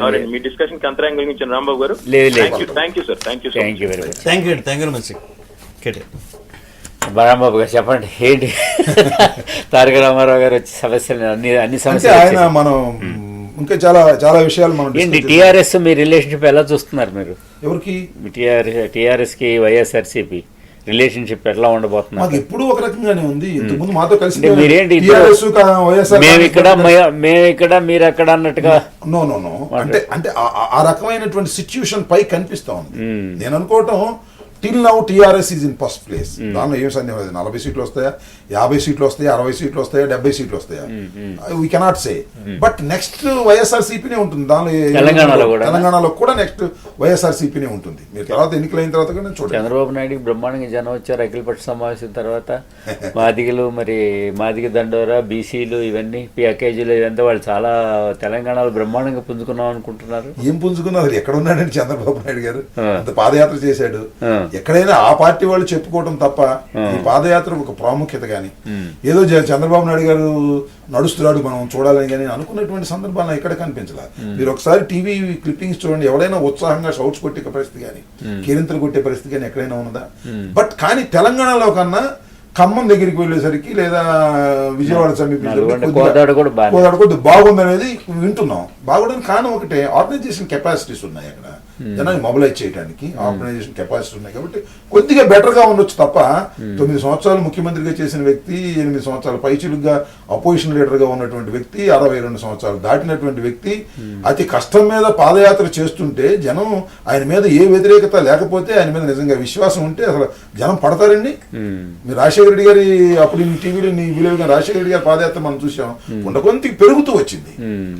సో చంద్రబాబు నాయుడు గారు నేను అనుకోవటం out of the picture. Politics లో చంద్రబాబు నాయుడు గారు అధికార రాజకీయాలకు వచ్చేసరికి అధికారాన్ని పొందేటటువంటి అవకాశం కనుచూపు మేరలో ఎక్కడ లేదు. Even in Telangana, even in Andhra Pradesh ఎక్కడ కూడా లేనటువంటి పరిస్థితి మనకు కనిపిస్తూ ఉన్నది. సర్వేలు చూసుకున్నా అలాగే ఉన్నాయి. వాళ్ళు చేసుకున్న సర్వేలు కానీ, మేము చేసిన సర్వేలు కానీ, కాంగ్రెస్ చేసిన సర్వేలు కానీ, ఎక్కడో చంద్రబాబు నాయుడు సర్వే కొంచెం డిఫరెంట్ గా ఉన్నట్టుంది. అది కూడా అధికారికంగా ప్రకటించలేదు, నేను చూసాను. డిఫరెంట్ గానే ఉంది. చంద్రబాబు నాయుడు గారికి 60-70 వస్తాయని మాట్లాడుతున్నారు. But I don't believe. ఎక్కడికి వస్తే ఇప్పుడు మొన్న మనం ఒక శాంపిల్ సర్వే కన్నా కూడా వాళ్ళ సర్వే ఎంత 65 వరకు రావచ్చు అనేది ఒకటి, అది ఐ డోంట్ బిలీవ్. బట్ ఎందుకంటే మనం మొన్న జరిగినటువంటి ఎన్నికలు, జగన్మోహన్ రెడ్డి గారు లోపలికి వెళ్లే ముందు ప్రారంభమైనటువంటి ఎన్నికలు, లోపలికి వెళ్ళిన తర్వాత జరిగినటువంటి ఎన్నికల్లో ఎవరి లెవెల్స్ ఏమిటి అనేది స్పష్టంగా అర్థమైంది కదండి. ఈవెన్ తెలంగాణ, ఈవెన్ ఆంధ్రాలో స్పష్టంగా అర్థమైపోయింది. దానికన్నా మెరుగైన పరిస్థితి చంద్రబాబు నాయుడు పాదయాత్రలో వస్తుందని నేను అనుకో. షర్మి, మీ పార్టీ దగ్గరికి వద్దామండి, మన సబ్జెక్ట్కి వెళ్ళాడు రచయిక షర్మిల ఏంటి పాదయాత్ర మళ్ళీ మొదలవుతుందండి? డాక్టర్ సర్టిఫై చేసినట్టున్నారు, కంటిన్యూ స్టార్ట్ చేస్తున్నారు. అంటే ఇంకా ఇతిమిద్దంగా డేట్స్ అవి ఖరారు కాలేదు కానీ డెఫినెట్ గా నాకు తెలిసి ఈ మంత్ ఫిబ్రవరి నెక్స్ట్ మంత్ లో షీ కెన్ స్టార్ట్. ఇప్పుడు చేస్తారేంటది ఇంకా ఇతిమిద్దంగా నాకు సమాచారం లేదు కానీ నెక్స్ట్ మంత్ లో డెఫినెట్ గా ఎక్కడ ఆగిపోయిందో అక్కడ నుంచి ఆమె ప్రారంభించబోతున్నారు. అంటే టీఆర్ఎస్కి మీకు అట్లాంటి ఇంకా అవకాశం ఎలాంటి ఎన్నికల తర్వాత కానీ ఆంధ్రప్రదేశ్ కనుక ఉంటే, తెలంగాణ రాకుండా తెలంగాణ వస్తే మొత్తం సినేరియా మారిపోద్ది అనుకోండి. ఇప్పుడు టీఆర్ఎస్ కి మేము కలిసే అవకాశాలు ఉన్నాయని ప్రచారం ఇంతకు ముందు కూడా జరిగింది. ఇప్పుడు టీఆర్ఎస్ మమ్మల్ని చేసినంతగా టార్గెట్ ఎవరిని చేయలేదు ఈ మధ్యకాలంలో. షర్మిల పాదయాత్ర ప్రారంభించిన తర్వాత కారణం ఏంటంటే వాళ్ళ ఖజానా మేము కొల్లగొట్టేస్తున్నాం అనేటువంటి భావన వాడికి కలిగింది. ఇప్పుడు వదిలేశారు, ఇప్పుడు మిమ్మల్ని అందరూ వదిలేశారు. కాదు, కోదండరామ్ గారే అన్నారు ఇవాళ మీరు వచ్చి ఉద్యమంలోకి రండి అంటున్నారు. ఈ నేపథ్యంలో మమ్మల్ని తిడితే ఇక అర్థమే లేదు. కాంగ్రెస్ పార్టీని తిట్టక తప్పదు, తిట్టకపోతే కాంగ్రెస్ పార్టీతో కొల్యూడ్ అయిపోయారనేది స్పష్టంగా అర్థం అవుతుంది అనేటువంటి భయం కూడా ఉంటుంది. అంటే మిమ్మల్ని తిట్టి కూడా వాళ్ళకి వచ్చేది ఏం లేదు. ఏముంది మమ్మల్ని తిట్టేది? మేము మీ ఇష్టం చేసుకోమని మేము టీడీపీని కూడా వదిలేశారు. ఆల్మోస్ట్ టీడీపీ కూడా వదిలేకి తప్పదా? ఇప్పుడు టీడీపీని కూడా వదిలేదు. టీడీపీ అయితే స్పష్టంగానే మేము తెలంగాణ ఇచ్చేయండి అని చెప్పామని చాలా స్పష్టంగా చెప్తా ఉన్నారు. అయితే అక్కడికి వచ్చేటప్పటికి సీమాంధ్రలోకి వచ్చేటప్పుడు తెలుగుదేశం నాయకులు మేము సమైక్యవాదులు అని ఇప్పటికీ మాట్లాడుతున్నప్పటికీ కూడా స్పష్టంగా ఇచ్చేసామని చెప్తున్నారు. పై ఇంకొక పరిణామం ఏంటంటే రాజశేఖర్ మన చంద్రబాబు నాయుడు గారు ఈ ఎపిసోడ్ లో ఎక్కడ మాట్లాడట్లేదు, మాట్లాడుకోకుండా సైలెంట్ గా ఉంటున్నాడు. అంటే తన అభిప్రాయాలను వ్యక్తం చేయటం మంచిది కాదు, మాట్లాడితే ప్రమాదం ఏమో, మాట్లాడుకుంటే మంచిది అనేటువంటి ధోరణిలో ఆయన చంద్రబాబు నాయుడు గారు కనిపిస్తా ఉన్నారు. ఇప్పుడు కానీ నిన్న కానీ మొన్న కానీ జరిగిన పరిణామాల్లో ఎక్కడ ఆయన మాట్లాడాల, రెస్ట్ లో ఉన్నాడు, పాదయాత్రలో కూడా లేడు ఆయన. కాబట్టి మీరు ఒకటి చెప్పండి రాంబాబు గారు, ఇంత జరిగిన తర్వాత అంటే ఈ ఉద్యమం ఈ స్థితికి వచ్చిన తర్వాత తెలంగాణలో ఉన్న వాతావరణం కానీ సరే, హైదరాబాద్ ఒక పెద్ద జటిలమైన సమస్య అనుకోండి, బట్ తెలంగాణ ఇవ్వకుండా ఇంతమంది ప్రజలు ఇట్లా అడుగుతున్నారు. 3 కోట్ల 4 కోట్ల మంది ప్రజలు, అంటే అందరూ కాకపోయినా కొంత పర్సెంటేజ్, మెజారిటీ పర్సెంటేజ్ అయినా తెలంగాణ కోరుకునే పరిస్థితి వచ్చింది. ఈ పరిస్థితి కాదు, తెలంగాణ ఇవ్వకుండా పరిష్కారం కుదురుతుంది, సాధ్యమని అనుకుంటున్నారా?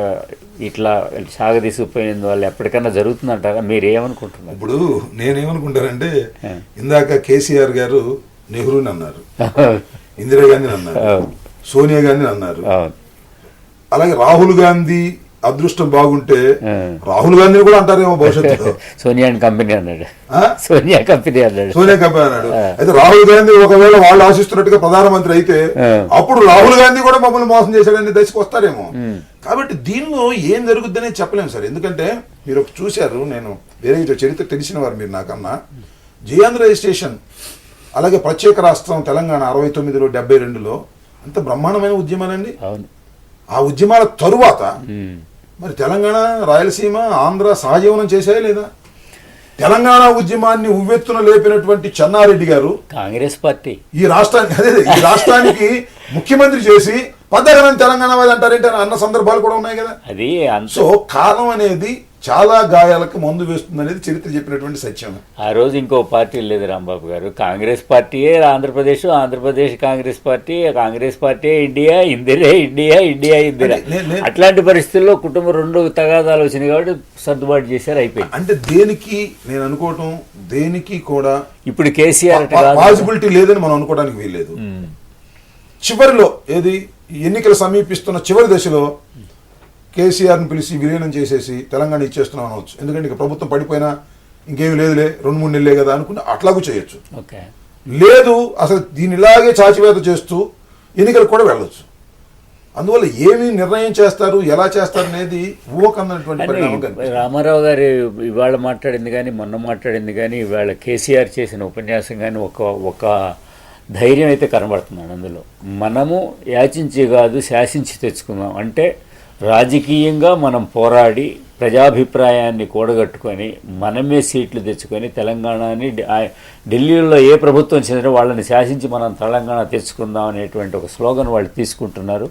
అందులో ధైర్యం కనబడుతుంది. ధైర్యం కనపడచ్చు కానండి, ప్రాక్టికల్గా ఎంతవరకు ఇది సాధ్యం? అఫ్ కోర్స్ ఇక్కడ ఉన్న 16 సీట్లు వాళ్ళకి వస్తాయి. కేంద్రంలో ప్రభుత్వం ఏర్పడే వారికి వీరి 16 సీట్లే కీలకమైనప్పుడు మాకు ప్రత్యేక రాష్ట్రం ఇస్తే మేము సపోర్ట్ చేస్తాము అని అన్నప్పుడు, వాళ్ళు ఓకే అన్నప్పుడు అప్పుడు కదా జరిగేది ఈ మిశ్రమ ప్రభుత్వాలు ఉన్నప్పుడు. ఆ ఛాన్స్ వస్తుందా, వీళ్ళకి రాదా? నిజంగా 16 సీట్లు తెలంగాణ ప్రాంతంలో వీరికే ఇస్తారా, ఇవ్వరా, రేపు ఏం జరుగుతుంది, ఇవన్నీ కూడా రకరకాల మలుపులు తిరిగేటువంటి అవకాశం ఉంది తప్ప కేవలం దీని మీదే రాజకీయంగా ఒత్తిడి చేయడం ద్వారా మాత్రమే రాష్ట్రాల విభజన ఎక్కడ జరిగిందండి? సో అదొక వారు ఏంటంటే ఒక స్ట్రాటజీగా తెలంగాణ ప్రాంతంలో టీఆర్ఎస్ ని మరింతగా పెంపొందించుకోవడానికి, ఎస్ మీరు ఓటేస్తే కానీ తెలంగాణ రాదు, టీఆర్ఎస్ కి ఓటేస్తే తెలంగాణ వస్తుంది అని రేపు ఎన్నికలు చెప్తారు. ఓహో నిజమే కావాలని వాళ్ళు ఓటేయచ్చు, వీళ్ళు ఎక్కువ సీట్లు గెలుచుకోవచ్చు, కానీ దానివల్ల అయిపోతుందని మాత్రం గ్యారెంటీ ఎలా చెప్తాం? నేను ఎన్డీఏ వెళ్ళడానికి కూడా సిద్ధంగా ఉన్నాను, తెలంగాణ ఇస్తే అనే సంకేతం ఏమైనా ఇందులో ఉందంటారా? యూపీఏకి థ్రెట్ ఒకటి ఖచ్చితంగా ఉంది. అసలు కాంగ్రెస్ పార్టీకి తెలంగాణ ఇవ్వదు, మనం పోరాడి సాధించుకోవాలంటే వచ్చే ఎన్డీఏ వచ్చినా లేకపోతే మరొకటి వచ్చినా దాంతో కలిసిపోయినా చేస్తామనేటువంటి భావన కలుగుతూ ఉంది కదా. అందువల్ల ప్రధానంగా ఏమి చేసినా మా రాజకీయ శక్తిని అంతా కూడా తెలంగాణ కోసమే ఉపయోగించుకుంటాము అనే మాట వస్తుంది. ఇక్కడ బేసిక్ గా ఒకటి సార్, తెలంగాణ రాష్ట్రాన్ని సమైక్యవాదులకు వ్యతిరేకంగా ఇవ్వడానికి కేంద్ర ప్రభుత్వం, ఏ ప్రభుత్వమైనా అవతల ఒత్తిడి ఉన్నప్పుడు సాధ్యపడుతుందా, సాధ్యపడదా అనేది పెద్ద ప్రశ్న. వాళ్ళందరూ కాముగా ఉంటే, సీమాంధ్రలో ఉన్నటువంటి మేమందరం కూడా ఎస్ తెలంగాణ ఇచ్చేసుకోండి, మాకు అభ్యంతరం లేదు, మాకు ఈ ప్యాకేజ్ ఇవ్వండి, మా ఇక్కడ రాజధాని ఇవ్వండి అని అంటే సరిపోతుంది. వాళ్ళకి ఇచ్చేసారు అనుకోండి, సమస్య ఎన్ని తేల్చాల్సిన అవసరం ఉందండి? ఇవాళ వాటర్ సమస్య ఉందా? సరే, ఒక ఫర్ ఎగ్జాంపుల్ ఇచ్చేస్తారు. కోస్తాంధ్ర రాయలసీమలో ఎక్కడ రాజధాని పెడతారు చెప్పమంటే ఏం చెప్పాలండి? రాయలసీమలో తిరుపతిలో కావాలంటారు, విజయవాడలో కావాలని మేము అంటాం అనుకోండి, అక్కడ వైజాగ్లో కావాలంటారు. అది ఒక సమస్య కదా. అదే అందుకని వాడు సీనియర్ జర్నలిస్ట్ మార్నింగ్ నాతో మాట్లాడుతూ అన్నాడు, నాకన్నా సీనియర్ జర్నలిస్ట్ ఆయన, ఇది హైదరాబాద్ సంస్థానంలో ఉన్నప్పుడు నేను చూసినాడు. నాకు అల్టిమేట్గా ఇది 3 రాష్ట్రాల వైపు వెళ్తుందేమో డౌట్గా ఉందండి అని అన్నాడు ఆయన. ఎందుకంటే ఇక్కడ టీఆర్ఎస్ ప్రాబ్లం ఉంది, అక్కడ వైఎస్ఆర్ కాంగ్రెస్ ప్రాబ్లం ఉంది. సో 3 రాష్ట్రాలు చేశారనుకోండి, వైఎస్ఆర్ కాంగ్రెస్ జగన్మోహన్ రెడ్డి రాయలసీమకి లిమిట్ అయిపోతాడు, టీఆర్ఎస్ తెలంగాణకు ఉంటుంది, ఆంధ్ర ఫ్రీగా ఉంటుంది, 3 రాష్ట్రాలు అయిపోతుంది కదా. సరే, ఇప్పుడు దానికి అంగీకరించి అప్పుడు హైదరాబాద్ కీలకం. హైదరాబాద్ ఏమవుతుంది? హైదరాబాద్ ఆటోమేటిక్ తెలంగాణ వస్తుంది, మిగతా 2 క్యాపిటల్స్ వస్తాయి కాబట్టి ఈ కూడా మీరు చెప్పిన గొడవ ఉండదు కదా. క్యాపిటల్ ఏ రాష్ట్రంలోనూ మళ్ళీ అధికారంలోకి వచ్చే అవకాశం అంతే. ఏ రాష్ట్రంలోనూ, ఏ రాష్ట్రం రాయలసీమ తెలంగాణలో, రాయలసీమ కోస్తాంధ్రలో అధికారంలోకి వచ్చే అవకాశం లేదు. క్యాపిటల్ సమస్య ఉండదు కదా అప్పుడు. క్యాపిటల్ సమస్య రాయలసీమకి కర్నూలు తిరుపతితో పెట్టుకుంటారు, అయితే విజయవాడ వైజాగ్ పెట్టుకుంటారు. ఒక సమస్యను పరిష్కరించడం కోసం okay, will come to YSR Congress అండి. ఏంటి మీరు జగన్మోహన్ రెడ్డి గారి బెయిల్ కోసం చాలా ప్రయత్నించారు, రకరకాలుగా సుప్రీంకోర్టు ఆర్డర్ ఇచ్చిన తర్వాత కూడా మీరు పట్టు వదలకుండా చేశారు, బాగా డిసప్పాయింట్ అయినట్టు కనబడుతున్నారు. న్యాచురల్, ఎందుకంటే ఒక వ్యక్తి అరెస్ట్ చేసిన తర్వాత ఎంక్వైరీలో ఉండగా 8 మాసాల పాటు జైల్లో ఉన్నాడు పొలిటీషియన్ అంటే కొద్దిగా ఒక నిరుత్సాహం కలిగేటటువంటిది సహజమైనటువంటి విషయం. అది మాకు నిరుత్సాహం కలగవచ్చు, లేదా జగన్మోహన్ రెడ్డి గారి కుటుంబానికి నిరుత్సాహం కలగవచ్చు, కుటుంబానికి ఎక్కువ నిరాశ కలగవచ్చు తప్ప పార్టీ ఆ నిరుత్సాహం వల్ల కుంగిపోయే పరిస్థితి అయితే లేదు. ఆ నిరుత్సాహాన్ని మరింత కసిగా తీసుకొని భారతి గారు మొన్న సాక్షిలో రాసిన ఆర్టికల్స్ చదివితే ఇంకా సానుభూతి పెరిగేట్టుగా అసలు నాకు తెలియగలుగుతానండి. ఇప్పుడు మీకు నేను ఇంత ముందన్ని మనం డిస్కస్ చేసుకున్నవే, ధర్మాన ప్రసాద్ గారు బయట ఉంటాడా? వారితో పాటు మంత్రులేమో, నేరారోపణ ఉన్న మంత్రులేమో మంత్రి పదవుల్లోనే ఉంటారా? జగన్మోహన్ రెడ్డి గారు మంత్రి కాదు, ఎంపీ కూడా కనీసం కాదు. మోపిదేవి వెంకటరమణ కూడా జైల్లోనే, మోపిదేవి వెంకటరమణ జైల్లో ఉన్నాడు, ఆయన జైల్లో ఉంటాడు. జగన్మోహన్ రెడ్డి మాత్రం లోపల ఉంటాడు, మోపిదేవి వెంకటరమణారావు గారు ఉంటారు. మరి ఆయన కూడా వదిలేస్తే మరి అన్యాయంగా ఉంటుందనే ఉద్దేశంతో ఏదో సంథింగ్ అని అరెస్ట్ చేయడానికి కూడా కారణం అదే. ధర్మాన ప్రసాద్ బయట ఉంటాడు. ఇవన్నీ చూస్తున్నప్పుడు ఈజీగా అర్థమైపోయే అంశం, ఒక కుట్ర అనేది చాలా ఈజీగా మేము కష్టపడి టీవీల్లో చెప్పకపోయినా అర్థం చేసుకోవడానికి కావాల్సినటువంటి పరిస్థితులు మనకు తెర ముందు కనిపిస్తా ఉన్నాయి. ఇతను ఒక్కనే తీసుకెళ్లి 8 మాసాల నుంచి జైల్లో పెట్టారు. బెయిల్ ఎందుకు రాదంటే కోర్టులు ఇష్టం అంటారు. సిబిఐ వారేమో ఇవ్వడానికి వీల్లేదు అంటారు. ఎందుకంటే మా ఎంక్వైరీ జరుగుతూ ఉంది, అందువల్ల ఇవ్వడానికి వీల్లేదు. సుప్రీంకోర్టు చెప్పింది మార్చి వరకు మీరు రావద్దండి. సరే, వాళ్ళ ఫైట్ వల్లే చెప్పింది అనుకోండి. సిబిఐ ఇప్పుడు సిబిఐ ఒక్కోసారి మీరు ధర్మాన ప్రసాద్ ఎందుకు ఇచ్చారండి? సిబిఐ కూడా కోర్టు ఏమి ఇవ్వలేదు. కోర్టు లేకపోయినా మీరు ఎంక్వైరీ చేయమంది, ఎంక్వైరీ చేయమంది. రేపు 31వ తారీఖు కోర్టుకు పిలిచింది. ఏం జరుగుతుంది? ఇప్పుడు దాకా అరెస్ట్ చేయకపోవడం అదేలేండి. గవర్నమెంట్ సాఫ్ట్ గా ఉందని క్లియర్ గా రికమెండేషన్ ఇచ్చి క్యాబినెట్ రిజల్యూషన్ పాస్ చేసింది. పైగా క్యాబినెట్ రిజల్యూషన్ పాస్ చేసింది. అసలు ప్రాసిక్యూషన్ కి అనుమతి ఇవ్వకుండా ఉండాలనుకుంది. ఇవన్నీ జరిగాయి. అయితే అక్కడ ప్రభుత్వం ఎందుకు ఈ విధంగా వ్యవహరిస్తున్నది? సిబిఐ దానికి ఎందుకు తందాన అంటుంది? ప్రభుత్వం మాకు సహకరించట్లేదు కాబట్టి జగన్మోహన్ రెడ్డిని ఎక్కువ కాలం అట్టి పెట్టండి అంటుంది ఏంటండి? ప్రభుత్వం సహకరించలేదు కాబట్టి జగన్మోహన్ రెడ్డి గారికి బెయిల్ ఇవ్వద్దు అంటుంది. అంటే ప్రభుత్వం సహకరించుకోకుండా ఉండడానికి ప్రధానమైన కారణం జగన్మోహన్ రెడ్డి గారికి జైలు రాకోకుండా ఉండడం కోసమే అనుకోవచ్చు కదా. అట్లా ఈజీగా అర్థమవుతుంది కదా. అందువల్ల సహజంగా నిరుత్సాహం. 8 మాసాల నుంచి జైల్లో ఉన్నాడు జగన్మోహన్ రెడ్డి గారు, మా లీడరు. ఆయన బయట ఉంటే ఓదార్పు యాత్ర చేస్తుండేవాడు, తిరుగుతుండేవాడు. ఆయన లేడీ అనేటువంటి ఒక బాధ మాలో ఉన్నమాట వాస్తవం, కేడర్లో కూడా ఉన్నమాట వాస్తవం. దానివల్ల కించిత్తు కూడా పార్టీకి నష్టం జరగకోకుండా కావాల్సినటువంటి అన్ని పనులు జరుగుతున్నాయి. లేకపోతే ఈ విజయమ్మ గారు వచ్చి వాళ్ళ బయటకు వచ్చి తిరగవలసినటువంటి పరిస్థితి ఈ వయసులో ఆమెకి. భర్త చనిపోయి కొడుకు జైల్లో ఉండి కూతురేమో రోడ్డమ్మడి బడి తిరుగుతూ ఉంటే ఆమె కూడా తిరగవలసినటువంటి పరిస్థితి ఆమెకు రావాల్సిన అవసరం లేదు. ఆమె రాజకీయాల గురించి ఎప్పుడు కూడా ఇంట్రెస్ట్ లేనటువంటి వ్యక్తి. కేవలం ఈ పరిస్థితుల్లో మాత్రం కేడర్కి ధైర్యం ఇవ్వడం కోసం ఆమె తిరుగుతుంది. ఆమె తిరగటం వల్ల మరింతగా గ్రౌండ్ లెవెల్స్ పెరుగుతూ ఉన్నాయి. ప్రజల్లో మరింతగా సానుభూతి పెరుగుతుంది, మరింతగా కసి పెరుగుతుంది. రాజకీయంగా వేసినప్పుడు మీకు కొంత సానుభూతి ఒకటి వైఎస్ఆర్ కాంగ్రెస్ పార్టీకి అడ్వాంటేజ్ కనపడుతుంది, అందులో సందేహం లేదు. కానీ ఇప్పుడు తెలంగాణ సమైక్యవాదం ఉండవల్లి అరుణ్ కుమార్ సభ పెట్టిన తర్వాత కేవీపీ రామచంద్ర గారు యాక్టివ్ అయ్యి ఉండవల్లి అరుణ్ కుమార్ గారి మీటింగ్ పెట్టిన తర్వాత సమస్య సమైక్యవాదము, తెలంగాణవాదము, లేదా టీఆర్ఎస్ వర్సెస్ కాంగ్రెస్ సమైక్యవాదం అంటే ఆంధ్ర ప్రాంతంలో ఇట్లా ఒక కొత్త భావోద్వేగాలతో కూడినటువంటి వాతావరణం ఇట్లాగే ఏర్పడి కొంత కంటిన్యూ అయింది అనుకోండి, అప్పుడు వైఎస్ఆర్ కాంగ్రెస్ పార్టీ ఇంతకుముందు అడ్వాంటేజ్ లూజ్ అయ్యే అవకాశం లేదంటారా? సార్, ఇప్పుడు మీరు అన్నదానిలో మంచి పాయింట్ ఉంది. ఏంటంటే ఇప్పుడు జగన్మోహన్ రెడ్డి కుటుంబాన్ని వేధిస్తున్నారు, రాజశేఖర రెడ్డి మరణం తర్వాత వారిని చాలా ఇబ్బందులు పెడుతున్నారు అనేటువంటి ఒక గ్రౌండ్ లో ఒక అభిప్రాయం ఉంది, ఒక భావోద్వేగం ఉన్నది. It is true. ఇక్కడేమో తెలంగాణ ఇష్యూ, ఒక భావోద్వేగం ఉన్నది. ఈ రెండింటి వల్ల వీళ్ళిద్దరు హైప్ లో ఉన్నారు అనేది ఒక జనరల్ గా ఉన్నటువంటి ఒక టెండెన్సీ. ఈ రెండింటినీ కాకుండా కొత్త అంశాలను తీసుకొచ్చి పెట్టేశాం అనుకోండి, వాటిని హైప్ చేసాం అనుకోండి, అప్పుడు ఈ పాత అంశాలు వెనకబడిపోతాయి, ఆ కొత్త అంశాల మీద ఓటింగ్ జరుగుతుంది అనేది ఒక భావన ఉంది. దానికోసమే ఇవాళ కాంగ్రెస్ పార్టీ అక్కడ ఇక్కడ కూడా ఇది గుచ్చి కెలికి ఈ వ్యవహారాన్ని రైట్ చేసింది అనేటువంటి వాదన కూడా బలంగా ఉంది. అసలు ఈ విషయాలన్నీ మార్చేసి అక్కడ సమైక్యతావాద హీరోగా మరి ఉండవల్లి అరుణ్ కుమార్ ని పైకి లేపేస్తే బ్రహ్మాండంగా ఉంటుంది. సమైక్యతావాదులందరూ కూడా అక్కడ ఒక ఉద్యమం చేసేస్తే, ఇక్కడ ప్రత్యేకవాదులందరూ ఇక్కడ ఉద్యమం చేస్తుంటే, రేపు ఎన్నికలు జరిగితే సమైక్యవాద ఉద్యమం. దీనిలో ఇంకొక అంశాలు ఏం జరుగుతాయంటే, ఏదైతే మనం ప్లాన్ వేస్తున్నామో అది బూమరాంగ్ అయ్యే అవకాశం చివరికి చూశారు.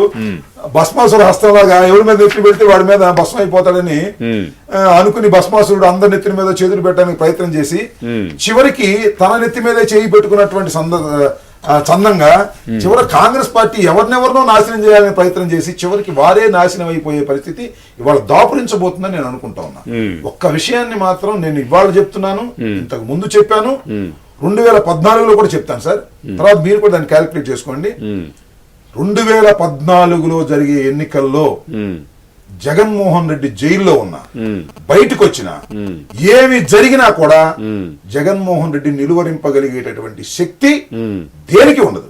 ఎట్టి పరిస్థితుల్లో 2014లో జరిగే ఎన్నికల్లో జగన్మోహన్ రెడ్డికి అత్యధికమైనటువంటి మెజార్టీలో, చరిత్రలో ఎప్పుడూ జరగనటువంటి ఎన్నిక జరగబోతుందని నేను అనుకుంటున్నాను. 77లో ఇందిరాగాంధీ ఎన్నిక మీరు చూశారు, ఎవరు టికెట్ ఇస్తే వాళ్ళు గెలిచారు. ఎన్టీ రామారావు 83లో వచ్చినప్పుడు చూశారు, ఆయన ఎవరు టికెట్ ఇస్తే వాళ్ళు గెలిచారు. ఈ రెండింటినీ డామినేట్ చేసేటటువంటి ఎన్నిక కోస్టాంధ్రలో పర్టికులర్ గా జరగబోతుంది. ఇక్కడికి వచ్చేటప్పుడు మన టీఆర్ఎస్ కొద్దిగా ఇబ్బందికరమైన పరిస్థితి ఉన్నమాట వాస్తవం. పిల్లలు కొద్దిగా హైప్ కూడా పెరిగి ఉంటుంది, ఈ నెల రోజుల్లో కొద్దిగా హైప్ కూడా పెరిగి ఉంటుంది. సో అలాంటి వాతావరణంలో ఎన్నికలు జరగబోతా ఉన్నాయి.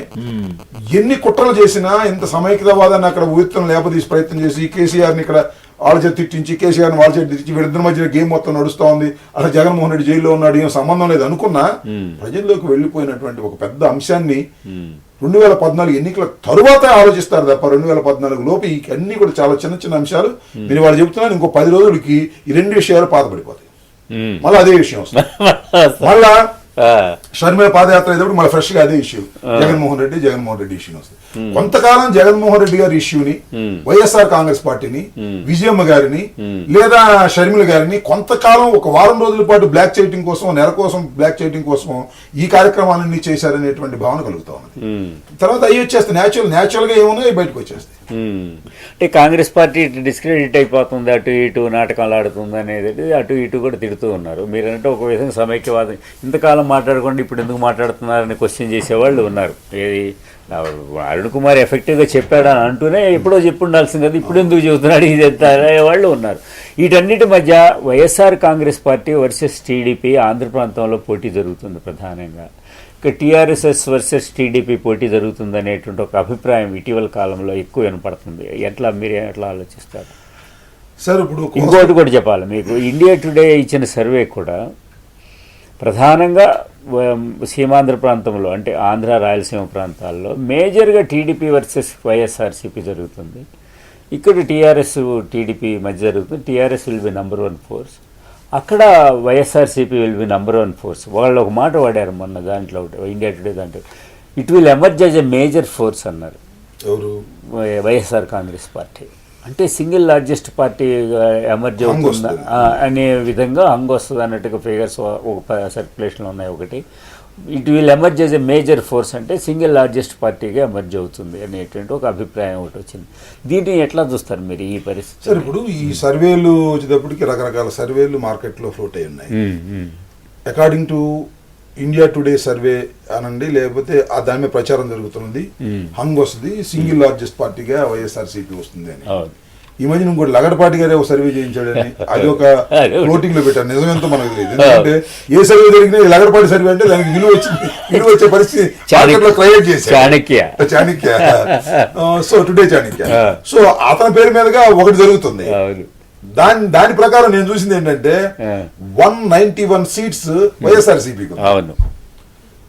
తెలుగుదేశానికి ఎంత విచిత్రంగా ఉన్నాయంటే టోటల్ గా 11 సీట్లే ఉన్నాయి. 294 దాటిలో 11 సీట్లే ఉన్నాయి. Second highest in Telangana YSRCP ఉంది. సో ఇప్పుడు నేను కొన్ని అన్ని సర్వేలు నేను చూడకపోయినా కొన్ని మా పార్టీ వాళ్ళు చేస్తున్న సర్వేలు యాదృచ్ఛికంగానో లేకపోతే తెలుసుకుని కొన్ని చూస్తున్నా. నాకు తెలిసినంత వరకు కోస్టలాంధ్రలో there is a one side election. అసలు సింగిల్ డిజిట్ దాటి డబుల్ డిజిట్ కృష్ణా జిల్లాలో బాగా వస్తున్నారు చంద్రబాబు నాయుడుకి. వస్తారు సార్, జనానికి రావడానికి ఓట్లకి there is lot of difference. జనం రావడం అంటే ఆర్గనైజేషన్ కెపాసిటీ. అయితే ఆ జనం కూడా రాకూడదు చంద్రబాబు నాయుడు తెలంగాణ చేసిన దాని ప్రకారం. సంథింగ్ ఏదో బెటర్ కాన్ఫిడెన్స్ లెవెల్స్ మాట్లాడే మాటలు కొంచెం తేడా వచ్చింది. మనం ఈసారి మనం ఫోర్స్ వస్తామని అబ్బాయి అసలు ఓకే కాదు, అసలు గ్రౌండ్ లో ఏమి లేదు సార్. గ్రౌండ్ లో ఇంకో ప్రమాదకరమైన పరిస్థితి ఎక్కడ ఏర్పడిందంటే చంద్రబాబు నాయుడు గారు ప్రత్యేక రాష్ట్రానికి అనుకూలం అని ఇక్కడ ప్రచారం చేసుకున్నారు కదా. అంటే లగడపాటి రాజగోపాల్ వీళ్ళు చేయకుండా వేరే వాళ్ళు ఎవరైనా సీరియస్ గా చెబితే లెటర్ ఇచ్చాడు అని రాజగోపాల్ వాళ్ళకి సీరియస్నెస్ తగ్గిపోయింది. మీరు అన్నమాట 100% కరెక్ట్. అయితే ఆయనే లెటర్ ఇచ్చాడని తెలంగాణ వాళ్ళు చెప్తున్నారు కదా. నేను లెటర్ ఇవ్వలేదు సమైక్యవాదిని నేను అంటలేదు కదా. సమైక్యతావాది కాదు ఈయన అధికారంలోకి వస్తే తెలంగాణ నిచ్చేస్తాడనేటువంటి భావన కలిగించేటువంటి పరిస్థితి అక్కడ ప్రయత్నం జరుగుతుంది. కోదండరావు మాత్రం మిమ్మల్ని టీడీపీని ఒకే ఘాటును కట్టాడు. మీరిద్దరు కూడా స్పష్టత ఇచ్చి వాళ్ళ ఉద్యమంలోకి రండి, అప్పుడు మీ నిజాయితీని కోదండరాం చెప్పినట్టుగా మా పార్టీ నడవటం సాయపడే అంశం కదా ఈయన తెలుగుదేశం ఇది. కాకపోతే ఏంటంటే ఆయన ఉద్యమంలో ఉన్న వ్యక్తిగా ఇప్పుడు ఒక హైప్ ఉన్నటువంటి పార్టీగా మమ్మల్ని టార్గెట్ చేయటం అనేది వాళ్ళకి కొంత ఉపయోగపడుతుంది అని వాళ్ళ ఉద్దేశం. మమ్మల్ని టార్గెట్ చేయడం వల్ల ఉపయోగం అనేది వాళ్ళ ఎట్టి పరిస్థితుల్లో కాంగ్రెస్ పార్టీని టార్గెట్ చేసుకోవాల్సిన పరిస్థితి ఏర్పడుతుంది.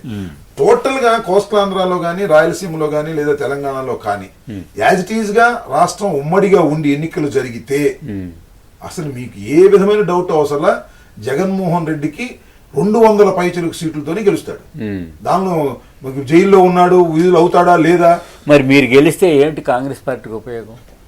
కాంగ్రెస్ పార్టీకి మేము గెలిస్తే కాంగ్రెస్ పార్టీకి ఎందుకు ఉపయోగం? అందుకనే ఇప్పుడు ఈ తతంగం అంతా చేస్తుంది. అవసరమైతే చివరిలో నాకు I have my own doubt, చివరిలో తెలంగాణ ఇచ్చేసి కేసీఆర్ ని విలీనం చేసుకుని తెలంగాణ వరకు మమ్మల్ని శూన్యం చేయాలనేటువంటి ఆలోచన కూడా ఉంటే ఆశ్చర్యపడాల్సిన అవసరమే లేదు.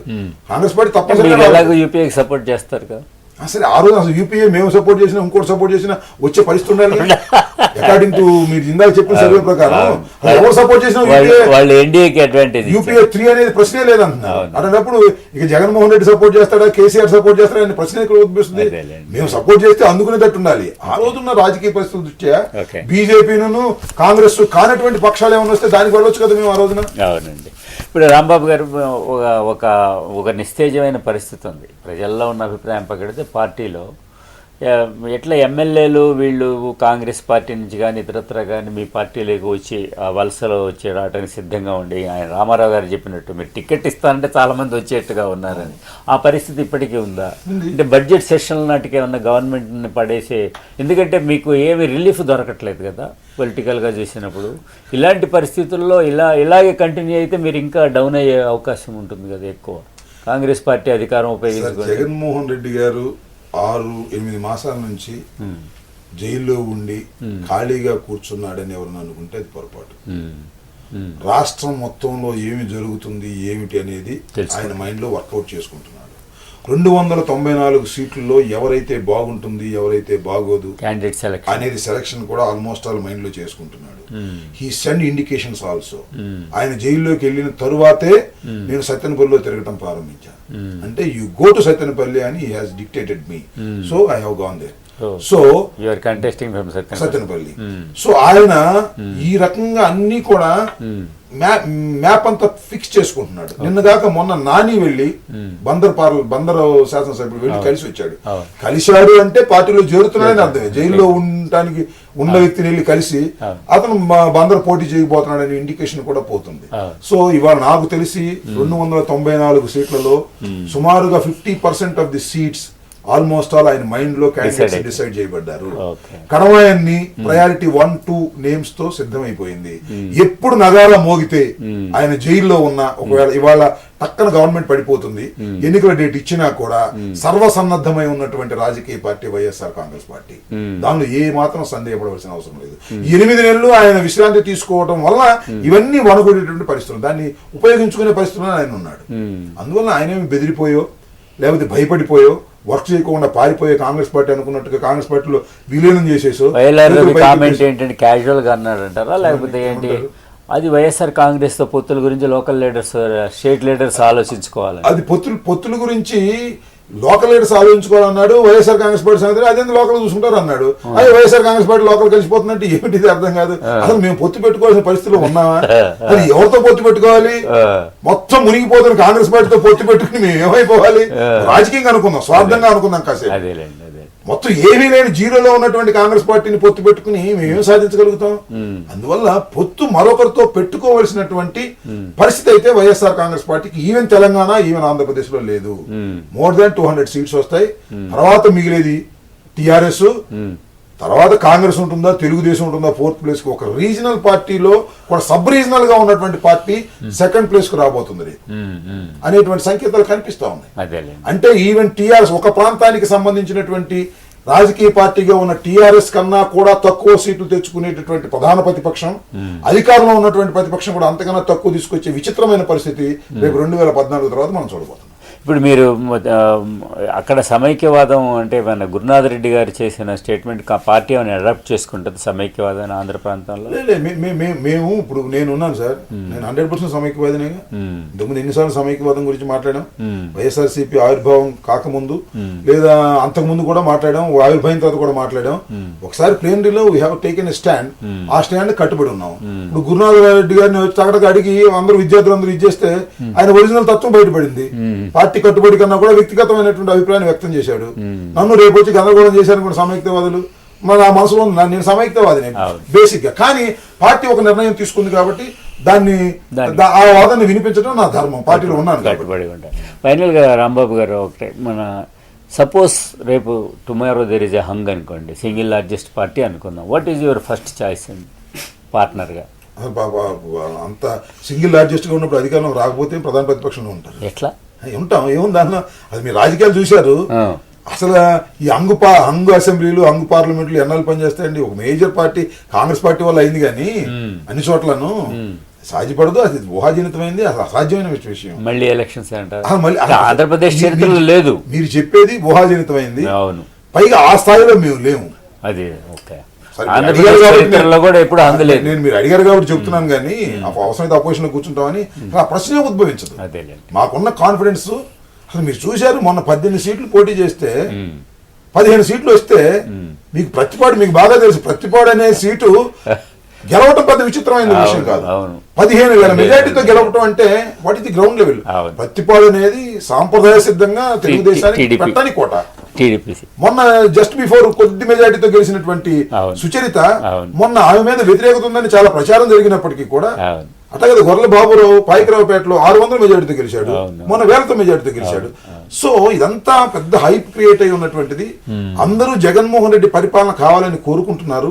రాజశేఖర రెడ్డి గారు లాంటి పరిపాలన జగన్మోహన్ రెడ్డి అందిస్తాడని విశ్వసిస్తున్నారు.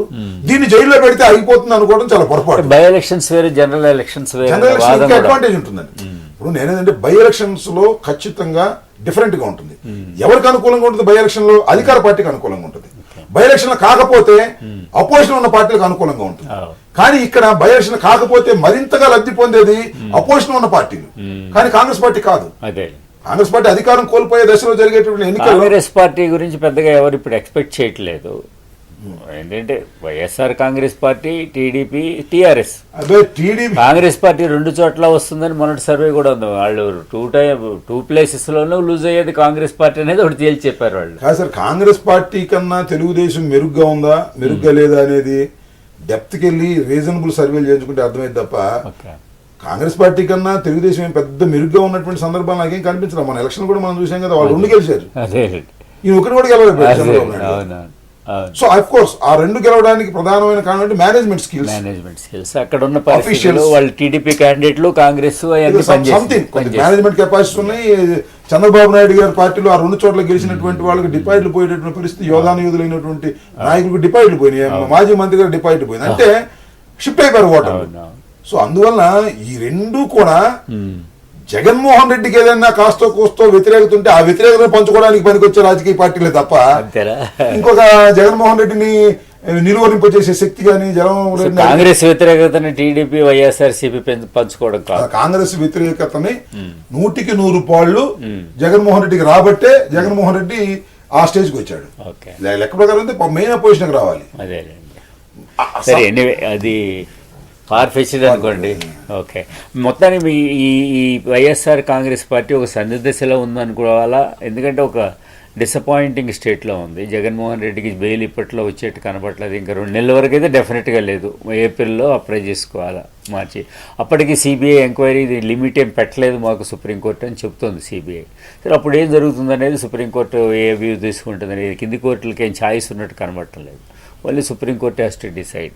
బట్ ఏంటి షర్మిల పాదయాత్ర ఒక్కటే సరిపోతుందా, లేకపోతే ఏంటి మీ కార్యాచరణ ఎలా ఉండబోతుంది? సార్ ఇంకోటి అంటే మేము డిసప్పాయింట్మెంట్ అంటే జగన్మోహన్ రెడ్డి రాలేదనే ఉద్దేశంతో వారి కుటుంబ సభ్యులు, నాయకులు డిసప్పాయింట్మెంట్ లో ఉన్నారేమో కానీ వైఎస్ఆర్ కాంగ్రెస్ పార్టీ డిసప్పాయింట్మెంట్ లో లేదు. కారణం ఏంటంటే కొంతమేరకు విజయమ్మ గారు, కొంతమేరకు షర్మిల గారు పాదయాత్ర చేయటం వల్ల పార్టీ తప్పనిసరిగా ముందుకు పోతుందనేటువంటి భావనలో ఉన్నటువంటి పరిస్థితి. అందువల్ల ఒక నిరాసక్తి కానీ అది పార్టీ మీద పడేటువంటి అవకాశం కానీ లేదు. కొంత బాధాకరమైనటువంటి సన్నివేశాలు జరుగుతూ ఉంటాయి సహజంగానే. జగన్మోహన్ రెడ్డి గారికి మనం బెయిల్ వస్తుందని మేము అందరం అనుకుంటే రాలేదు, ఢిల్లీ వస్తుందంటే రాలేదు, ఇంకా 2-3 నెలల వరకు ఖచ్చితంగా రాదు, తర్వాత పరిస్థితి ఏమిటి అనేటువంటి భావన కలుగుతూ ఉన్నది. కాబట్టి దీనివల్ల పార్టీ ఇబ్బంది పడేటువంటి పరిస్థితి దాటిపోయాం. అది జరిగితే 8 మాసాలు జైల్లో ఉన్నప్పుడే జరగాలి, అలాంటిది ఏమీ జరగలేదు. పైగా మీరు ఇంకోటి గమనించాల్సింది ఏంటంటే ఇప్పుడు సుమారుగా కాంగ్రెస్ పార్టీకి చెందినటువంటి వారు 5 శాసనసభ్యులు తమ రాజీనామాలను ప్రకటించారు. దీనిలో కొంతమంది డైరెక్ట్గా స్పీకర్కి ఇచ్చారు. నిజంగా జగన్మోహన్ రెడ్డి జైల్లోకి వెళ్ళిన తర్వాత జగన్మోహన్ రెడ్డికి బలం తగ్గింది అనుకుని వాళ్ళు నిజంగా నమ్మితే, వాళ్ళ సర్వేలు కరెక్ట్ గా ఉంటే అవన్నీ యాక్సెప్ట్ చేయించి ఎమ్మడి ఎలక్షన్ పెట్టి జగన్మోహన్ రెడ్డిని ఓడించి అది కూడా జగన్మోహన్ రెడ్డి తగ్గిపోయింది అని అనేవాళ్ళు. వాళ్ళకి తెలుసు లోపల ఏం జరుగుతుందో. మళ్ళా 5-6 మళ్ళా పోటీకి పంపిన కాంగ్రెస్ పార్టీ వాళ్ళు 5 గెలుస్తారనే భయం, మళ్ళా జగన్మోహన్ రెడ్డి లోపల ఉన్నా కూడా ఈయనకేమి హైప్ తగ్గలేదు, ఈయనకి ఓటర్లో బలం తగ్గలేదు అనేటువంటి భావన కలిగిద్దామని భయపడి వాళ్ళ రాజీనామాను యాక్సెప్ట్ చేయనటువంటి పరిస్థితి ఏర్పడతా ఉంది. ఓకే అండి. మొత్తం వైఎస్ఆర్ కాంగ్రెస్ పార్టీ ఇందులో ఈ తెలంగాణ గొడవలో పెద్దగా నష్టపోకుండా జాగ్రత్తగా పక్కన కూర్చుంది. ఇంకా మేము చంద్రబాబు ఇంకా నష్టపోయినట్టు కనిపిస్తుంది తప్ప, మమ్మల్ని ఊనే టీఆర్ఎస్ వాళ్ళు కడుపు మంటతో మమ్మల్ని అప్పుడప్పుడు అంటూ వచ్చారు తప్ప మేము ఇక్కడ చాలా జాగ్రత్తగా వ్యవహరించాం. ఖచ్చితంగా మేము ఇంకోటి కూడా చెప్తున్నా, నేను కాంగ్రెస్ పార్టీ నిజ స్వరూపాన్ని బయట పెట్టడంలో ఈ నెల రోజులు కూడా బ్రహ్మాండంగా పనిచేసింది కాంగ్రెస్ పార్టీ విషయంలో. టీఆర్ఎస్ మీరు ఒకటే, టీఆర్ఎస్ మీద కాదు అంటే అభిప్రాయాలు అక్కడ కావచ్చు. ఇప్పుడు టీఆర్ఎస్ నాయకుడు మరి వాళ్ళ ఆయన కాంగ్రెస్ పార్టీని విలన్ గాను లేకపోతే మరొకటి గాను మాట్లాడిన మాటలు వాస్తవం ఉన్నది. అది కాంగ్రెస్ పార్టీని ఎవరు పెట్టమన్నారు, ఎవరు ఇవ్వమన్నారు, ఇచ్చేసినట్టుగా నటించేవరమన్నారు, ఈ ఉద్యమాలు ఎవరు చేయమన్నారు, ఇదంతా గందరగోళమైన పరిస్థితి కదా. కొన్ని సందర్భాల్లో వాళ్ళ అభిప్రాయాలు మా అభిప్రాయాలు కలవచ్చునేమో కానీ అభిప్రాయాలు కలిసినాయి కాబట్టి వీళ్ళిద్దరూ ఒకటి అయిపోయారని కొంతకాలం ప్రచారం కాంగ్రెస్ తో మా అభిప్రాయాలు ఎక్కడ కలవచ్చు. కలవగానే ఇప్పుడు ఉన్నవల్లి అరుణ్ కుమార్ గారు చెప్పిన వాటిలో కొన్ని సత్యాలు ఉన్నాయంటే, సాంబరావు గారు, ఉన్నవల్లి అరుణ్ కుమార్ గారు పాత మిత్రులు కలిసిపోయారు, కాంగ్రెస్ పార్టీతో కలిసిపోతున్నారంటే ఎలా కుదురుతుంది? థ్యాంక్స్ అండి రాంబాబు. థ్యాంక్ యూ రాంబాబు గారు. ఇది వాళ్ళ లేటెస్ట్ టైం. స్టేట్ టు మహా న్యూస్.